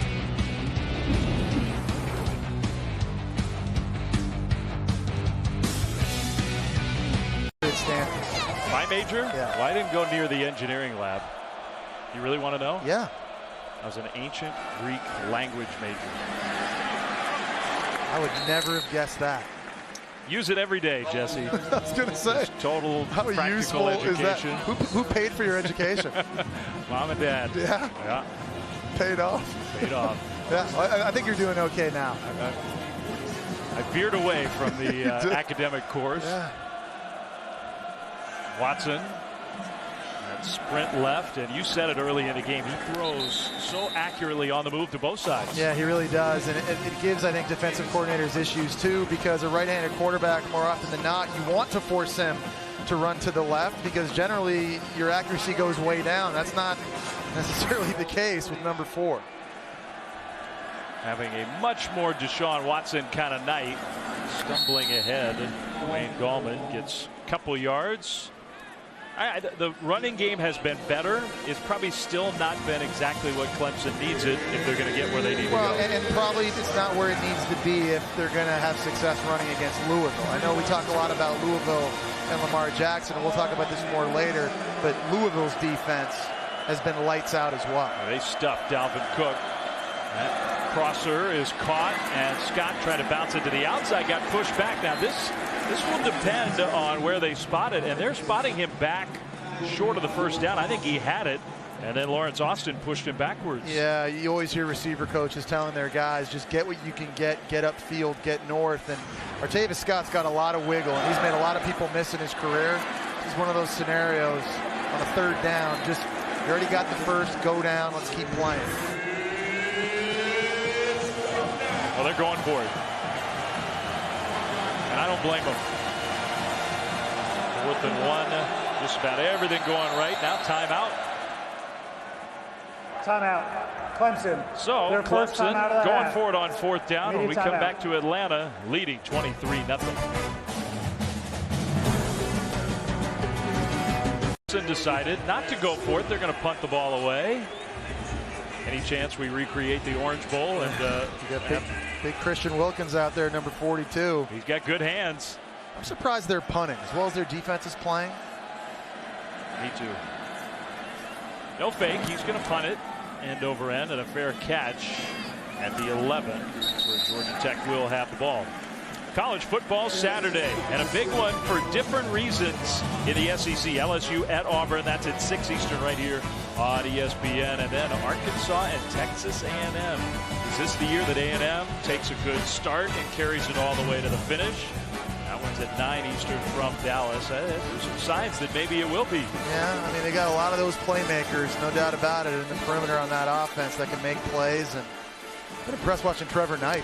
You know, kind of in a brand new system and how he's kind of picked that up and the success he's had early. But he's not been perfect, no. But I think he's brought so much stability to that position, which was just chaos last year.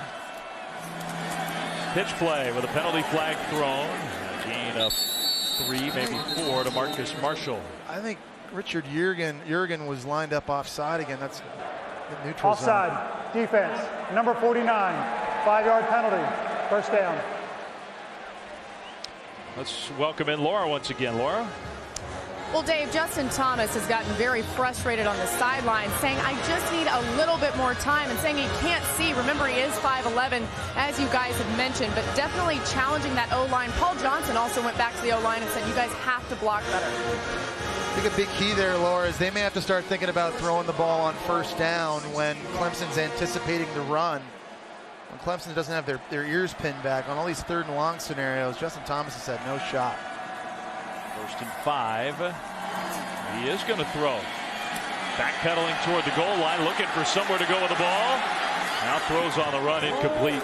And again, just better coverage in the back end by Clemson's defense. Really, they played phenomenal assignment football, not just in the front, stopping the run, but in the back end as well. Just kind of look, you know, how many white jerseys you see kind of running out there, and it looked like at first there might be a receiver up here in the slot early. By the time that Justin Thomas started to flush out, there was nobody there and forced the throwaway. A little more time, maybe that's a positive. We just heard from Laura about talking on the sideline about giving him a chance. And off to that fullback, and the tumble over the defender gets him at least a little closer to the first down, short by a couple of yards. Well, I know Clemson's happy to get number 10, Ben Boulware, back on the field. He missed their last game against South Carolina State with an ankle injury, and this is a tough dude. He's a leader on defense. Last year, he was basically playing with one arm. How many big plays and big career interceptions has he come up with? He's a guy that blitzes well, and really, again, on what's an inexperienced defense, he's kind of the voice everybody turns to, and they're happy to get him back. Yeah, he was their defensive MVP in that Orange Bowl, the college football semifinal, a dominant win against Oklahoma. 3rd and 2, a pitch play. First down and more for Georgia Tech, and that's one of their better plays of the night. Isaiah Willis took the pitch from Thomas. Yeah, and a good block outside by Quentin Lynch, the A-back on the perimeter. Those pitches are normally the home runs in the option game. Those are the kind of plays that can pop and can break. Get some momentum back on the sideline for Paul Johnson and Georgia Tech.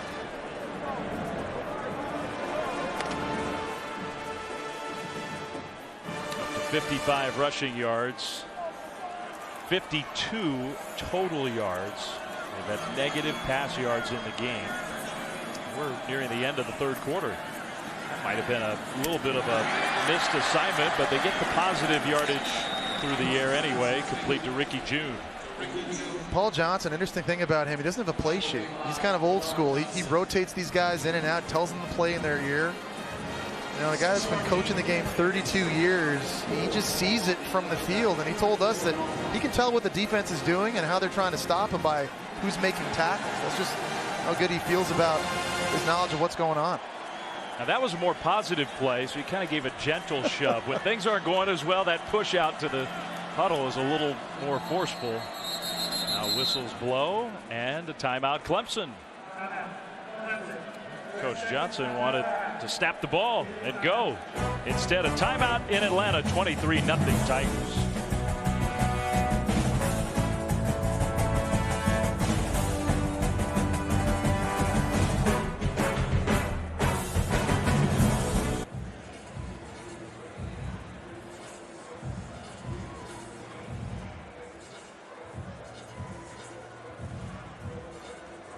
Running back, punt returner, kick returner. He's returning kicks for touchdowns. He leads college football in tackles for loss. There's a nice gain out into the open field. Marcus Marshall near midfield. First down, Georgia Tech. When they've run this play and they got Will Bryan, their left guard, pulling, they've had success now twice on this. Look at big number 70 getting out there. There's no one on the edge for Clemson to fill this, and that's probably been one of the adjustments that Paul Johnson's had most success with tonight. Well, they've been better, not great, but better since halftime. Nearing a minute to go in the 3rd quarter. Thomas. Handoff, Marshall. And some positive yards, even if it's only 3 or 4 on first down. But it's the exact same play again, and that's one thing. It's replacing the inside dive play right now. They haven't had success on a standard triple option with the normal dive, so there's an adjustment by Paul Johnson. No play sheet. He's doing it from the field. He's just trying to find ways right now to generate 2 and 3, 4 yard gains on first down to get out of these 3rd and long scenarios. Marshall, the fullback. A little misdirection there. The pitch for a gain out to the 46-yard line. Clinton Lynch close to the first down. Yeah, and so I think, you know, we're at a point now where, again, you're in 3rd and short scenario. Georgia Tech's going to go. And we've seen a couple wrinkles. That time a little bit of a counter option where it looked like it was starting one way.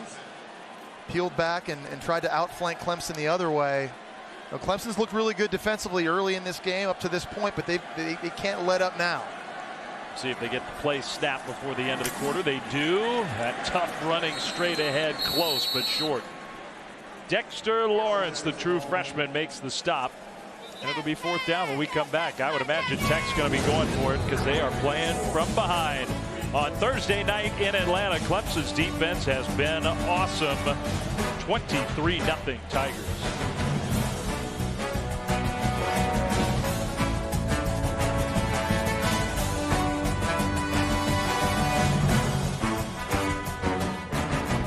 They have not scored tonight going into the 4th quarter. They've got 4th and a yard just across midfield. Clemson might have jumped, and then Georgia Tech jumped.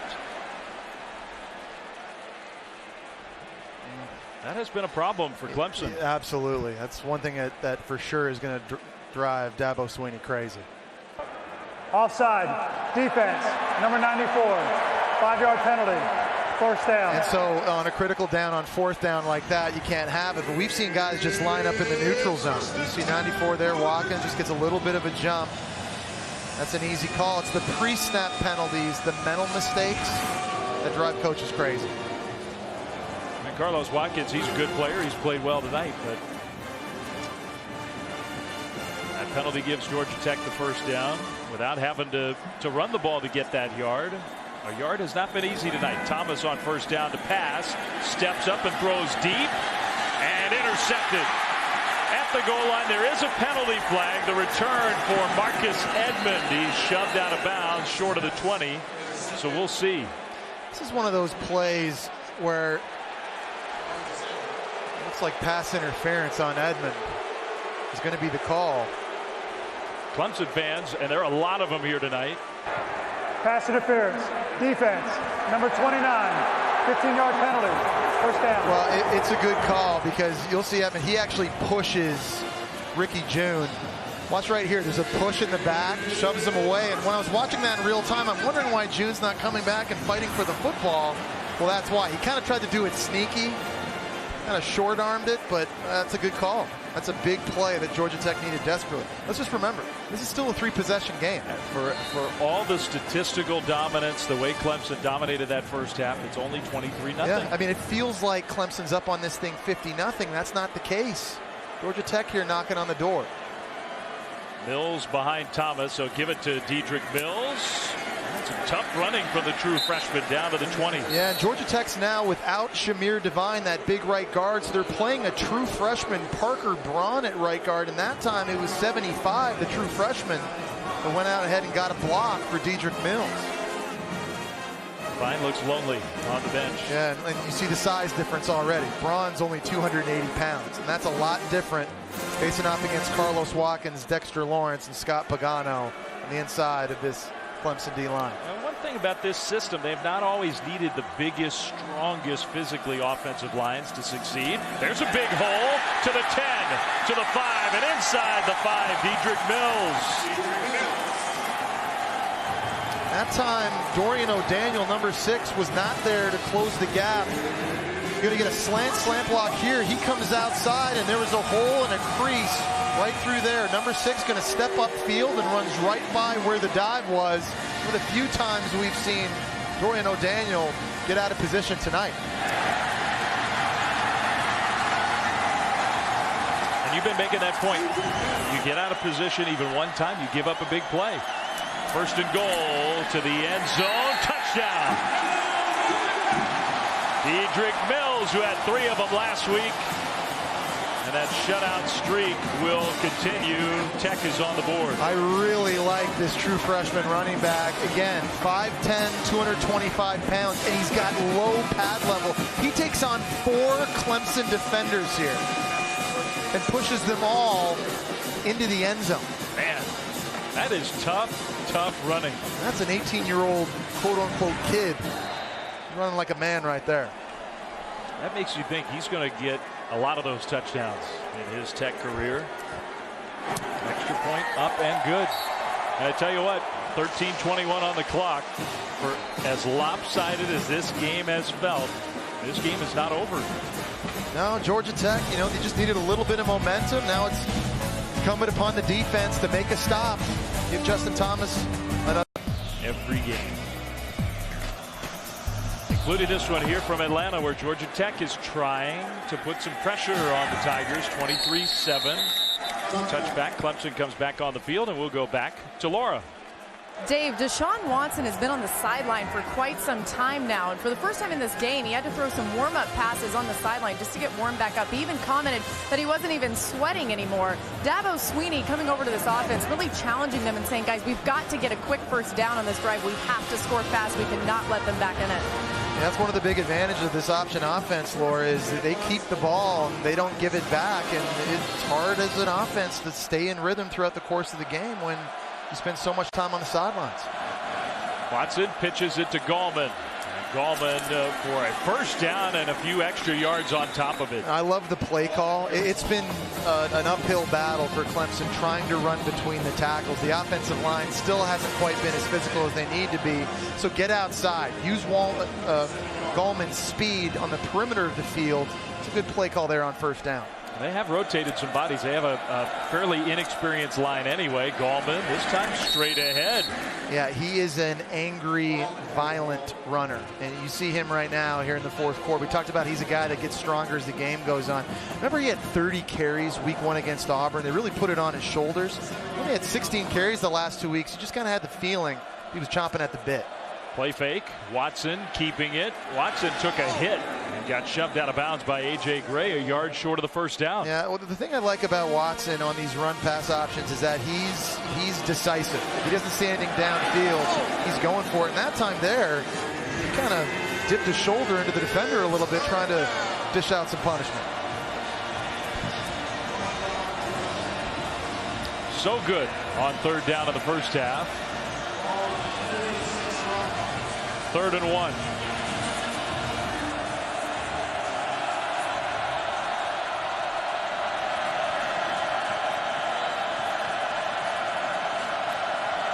Play clock winding down. They only have one timeout left and they have to use it. That's their final timeout.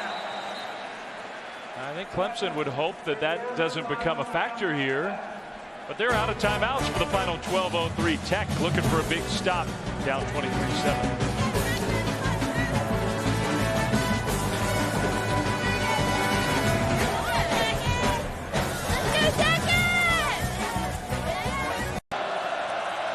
Out of the timeout. Watson. Fake. And Watson gets away. But not enough. Stopped short. Deshaun Watson thought that safety A.J. Gray was crashing on the dive. And Gray, a safety with tremendous change of direction. Here's Gray here. He looks like he's crashing on the dive, so Watson thought he could beat him to the outside. And Gray at the last second put his foot in the ground, was able to make the stop. Ended up getting some help, but that's now a couple times here, their last 2 drives where they have not converted.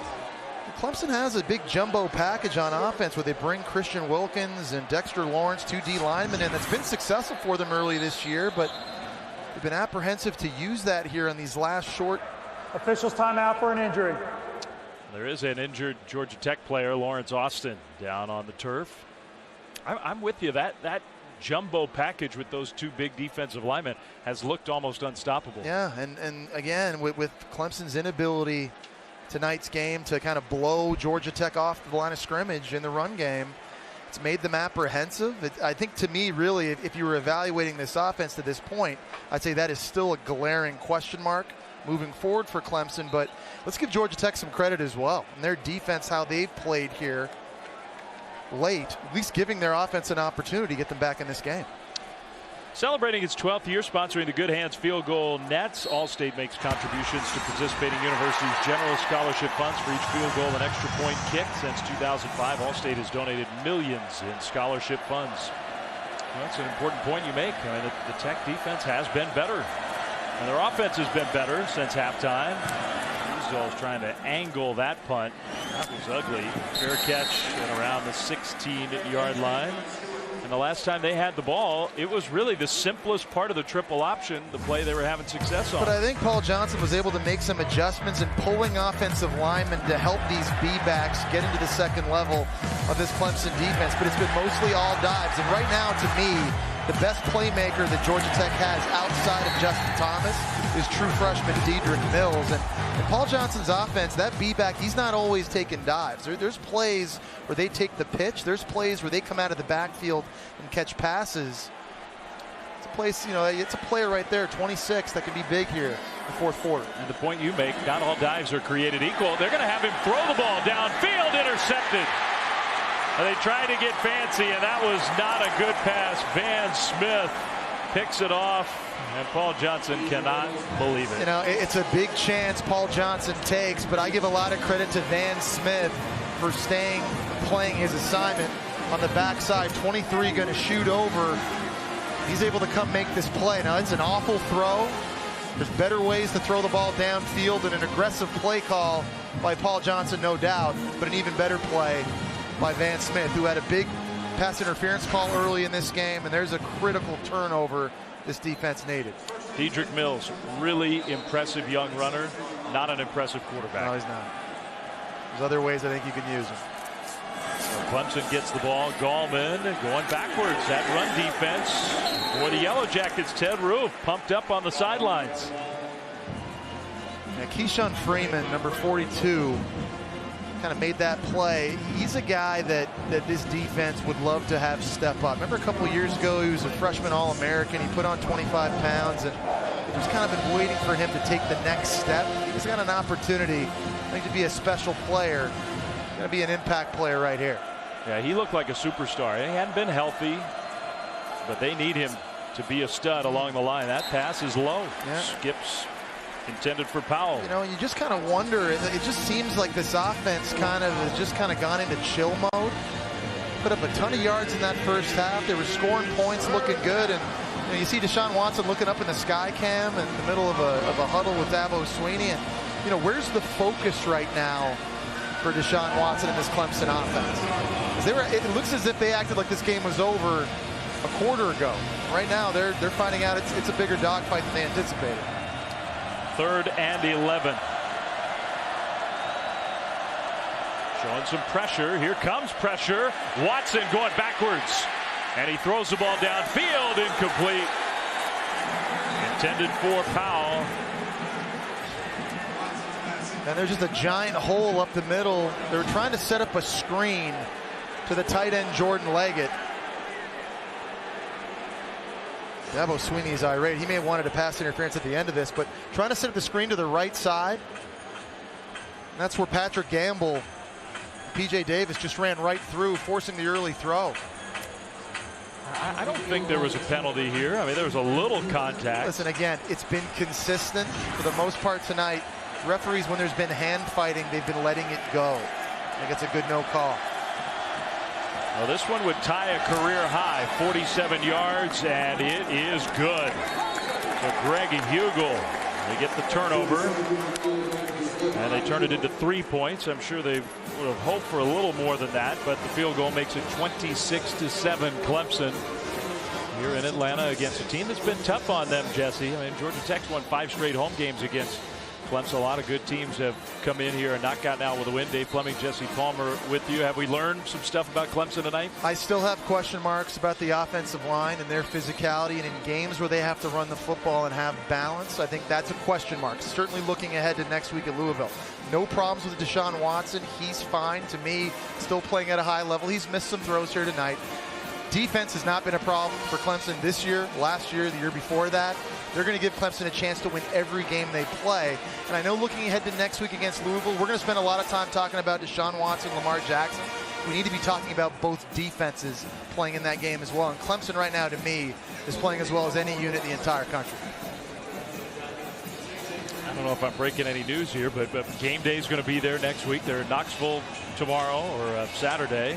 They will be in Clemson for that Louisville-Clemson matchup. Tigers just trying to make sure they take care of business here tonight. Again, they dominated in the first half. Second half has been different. Touchback. Georgia Tech gets the ball back. Well, you're talking about the Clemson defense, and I think it's a good point. They have their hands full against the guy on the left, Lamar Jackson. And that's really in 5 games. That's since when he took over last year late in the season against Kentucky, playing 3 less games than Deshaun Watson. And look at the numbers he's put up. The amazing thing to me when you watch Lamar Jackson, he reminds me of Cam Newton and Michael Vick in the sense that he's by far the best athlete on the field. I'm not saying he's as good a quarterback right now, but he is on a different level from an athleticism standpoint. Florida State found that out the hard way last weekend. And it's not easy to do against Florida State, a team that's loaded with athletes. Wide open receiver, pass caught by Stewart, and dances out right around midfield, just a yard into Clemson territory. And there's a coverage bust finally. We talked about people being misaligned. There's nobody out in the slot covering Stewart, who's running the wheel. Got a lot of defenders with their eyes in the backfield. Number 18 at the bottom of the screen, Jadar Johnson. He's got to be up the boundary covering that play. We talked about when guys get out of position, Georgia Tech hits explosive plays. They found a little bit of life here in the fourth quarter. Still 9:30 to go. Same play. About as hurry up as Georgia Tech gets. Back shoulder throw, and it was dropped. Ricky June had a chance to catch it. He got his hands on the ball. Yeah, and that's one that he's got to come up with. You know, for years, Paul Johnson has had the Demarius Thomases, the Stephen Hills, the DeAndre Smelters, big receivers that could go up and win the 50-50 balls. And Ricky June at 6'3", 212 pounds, has to come down with that one. I do like Paul Johnson throwing the ball on first down. It's been a little bit less predictable. It looks like it's caught Clemson off guard here a little bit late. Well, they don't get a lot of chances to make plays at the wide receiver spot in this offense, but it is interesting how many talented receivers they've had come through the program. Right side running, trying to pick his way forward. There just wasn't much there that time for J.J. Green. Yeah, and you're seeing Paul Johnson now dig deep into the playbook and the adjustments, and we're seeing a lot of misdirection now where the play looks like it's starting one side and then linemen and A-backs are flying back the other way. They're trying to take advantage of the fast flow and speed that Clemson has defensively to see if they can get outflanked. You know, we've talked about how he sends that player in with the play to the huddle. He also sometimes he'll call the play and tell the player, and this should be the guy that's open, or this should be the part of the play that works. Back to pass, pressured, Thomas goes down. Ryan Carter, defensive back, with the pressure and the sack. Yeah, and Carlos Watkins, just a really smart pass rush here, which forced Justin Thomas to have to cut back. Anticipating the rollout. Here's 94. Watch him try to build the fence, anticipating the roll this way. He's lined up just outside the guard. You see that outside path he takes? That was really, really smart. That's a veteran move to force him back in, and there's Ryan Carter that's able to clean it up. He doesn't get credit for the sack, but it is a good example. Yep. He made the play. So that, after the promising start, the long gain in the pass game, and then the drop, which was so costly, ended that. Punt taken with a fair catch inside the 20. 7:48 to go, Jesse. You've been talking about this Clemson defense. Yeah, no, they've been lights out again all night. He has got some stuff to be a little cranky about. Yeah, and I think right now he's going to need to see this offense finish. Gallman gets the handoff on first down. The defense got another stop and gets the ball back. It just kind of seems like they just kind of chilled out a little bit here in the second half. They had over 340 yards in the first half, put up great numbers. You'd like to see Deshaun Watson in this offense here kind of lock back in, put a nail in the coffin. I think it would be understandable if you have a little bit of a letdown the way they pushed Georgia Tech around in the first half. Problem is, next up we know is going to be a supreme challenge. Watson looking to throw, pressured. On the run, Watson will get the first down and go out of bounds. You know, I think that's a throw there that Deshaun Watson needed to trust. He had Mike Williams running a skinny post. But, you know, because they've not been on the same page earlier this game, you know, maybe you lose trust. But watch Williams here on the post. There was no safety help. I think Williams kind of thought he was going to get that ball. Deshaun Watson just didn't feel confident enough pulling the trigger. I think you're right, because I think when Watson was coming back to the line of scrimmage, he was tapping his chest saying, my bad, I should have thrown that one. I think he was unhappy. Well, and you know, and that's a real thing. I mean, remember, Mike Williams missed the entire season last year because of that neck injury against Wofford. They just haven't had as many reps together as they would have liked. Chemistry between a quarterback and a receiver is so critical, and we've seen a couple times this year early, again, them not being on the same page, which has led to a turnover. And their chemistry, it's going to evolve as the season goes on.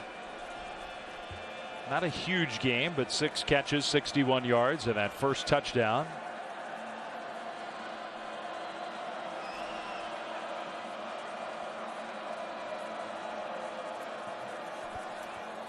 The ball to Ray McLeod, and he's been really impressive. So that combination, maybe you develop McLeod as kind of the second option, pair him up with Williams. Yeah, which I think is awesome. And Mike Williams, to me, makes this offense so much more dangerous. Again, you're talking about a big guy, 6'3", 225.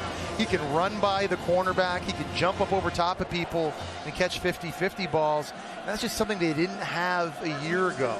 It's going to stress defenses and defensive coordinators so much more this season, having Williams back for Watson. He's got a good look here. There's nobody deep for Georgia Tech. Leggett went in motion. Watson looking in Williams' direction, incomplete. And it was not intended for Williams. It was Leggett, tight end. And I think, you know, we talked about how Clemson struggled in the second half, but you got to give Georgia Tech defensively some credit too, because their guys have stepped up and made plays for defensive coordinator Ted Roop. It was a slow start early. And even though all the yards they've given up well over 400 by now, but you know, they've only given up 3 points here in the second half. Ted Roop's guys have fought hard. You can see the improvement this year for Tech. They are going to be a better team. That one out to the freshman Cornell Powell. That's a mistake by a young freshman receiver. You got to stay in bounds. Late in the game, you're trying to ice it. Remember, Wayne Gallman got an issue with that week 1 against Auburn. Got out of bounds, and he stayed in bounds. Auburn may have not had an opportunity to throw a Hail Mary late. Young freshman mistake. This guy's getting a lot of run. These are coaching moments. There's going to be a lot for Dabo Swinney and this coaching staff to give these kids. Is that a good thing? You have a nice win like this. You come on the road, get a win in a place that's been tough, but you still have some stuff to talk about? Yeah, absolutely. Especially, I think, considering what's coming in to Memorial Stadium next weekend. You need these guys hungry, knowing they need to improve. Watson throws the screen. Gallman across midfield, stopped short of the first down. But that's a big story too. You know, I do think Clemson should be a confident team heading into that game. Their defense has been lights out all year. They should feel good. This offense, you know, it's not perfect. Great first half, a lot to build on. They should feel good too.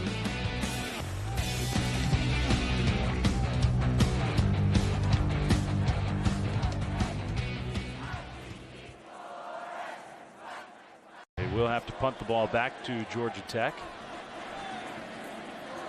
4:29 to go. Fair catch at around the 15-yard line. Well, Saturday night on ESPN, back-to-back SEC games. LSU visits the Plains. LSU and Auburn. That one at 6 Eastern. Right here on ESPN. And then in Dallas, Arkansas and Texas A&M, 2 top 20 teams. Arkansas having a better start than last year. A&M having a similar start and trying to sustain it. We've seen some incredible defensive line play from Clemson. Christian McCaffrey against what is a good UCLA defensive line, improved. Maybe no defensive line better than Texas A&M's. At least from a pass rush standpoint. Thomas heaving it deep and knocked away, incomplete. Intended for Ricky June, Marcus Edmond. And just one of the few times Justin Thomas has had a pocket and a clean pocket to throw from. Marcus Edmond, number 29 on the coverage. Nice job with the arm bar using the left hand to swat that away. That's good. It's a good no call. A little bit of contact, but I think for the most part in the secondary, the referees have done a good job being consistent, and this has been happening a lot for Justin Thomas. And that's the big true freshman, Dexter Lawrence. He's been doing that a lot himself. Maybe next in line. He is a stud. Man. 2nd and 10. And off straight ahead. You know, it's a great point you make about the next great one, maybe, Dexter Lawrence. This is a theme that's been going on with Brent Venables now these last couple of years. The 2nd straight year, he had to replace 8 starters on defense. But it must be nice when you can replace NFL draft picks with future NFL draft picks. And I know this. I would rather be inexperienced but talented than experienced and average. And the good news for Brent Venables, he has a lot of young guys, but they have talent. Super talented. And those 2 big young guys, and Wilkins is a sophomore, but Wilkins and Lawrence, that is a heck of a combo up front.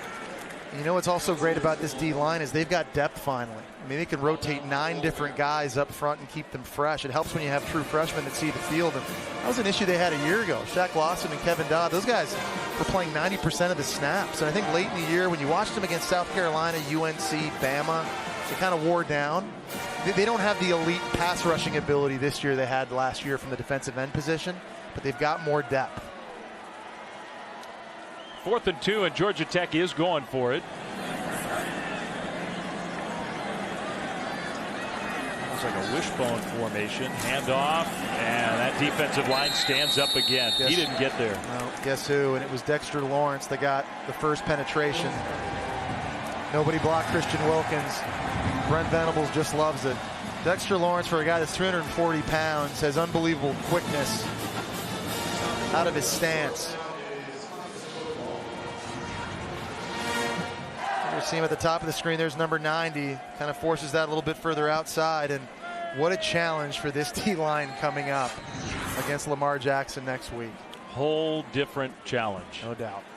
I mean, the amazing thing is the speed Lamar Jackson presents on the zone read plays. I'm watching the Florida State game, and there's times that Florida State defenders, they're in position to stop him. But he's just so much faster than everybody else. It's a great challenge for Clemson's D. Watson is still in this game. A little flip fake and incomplete. He had a man. You know,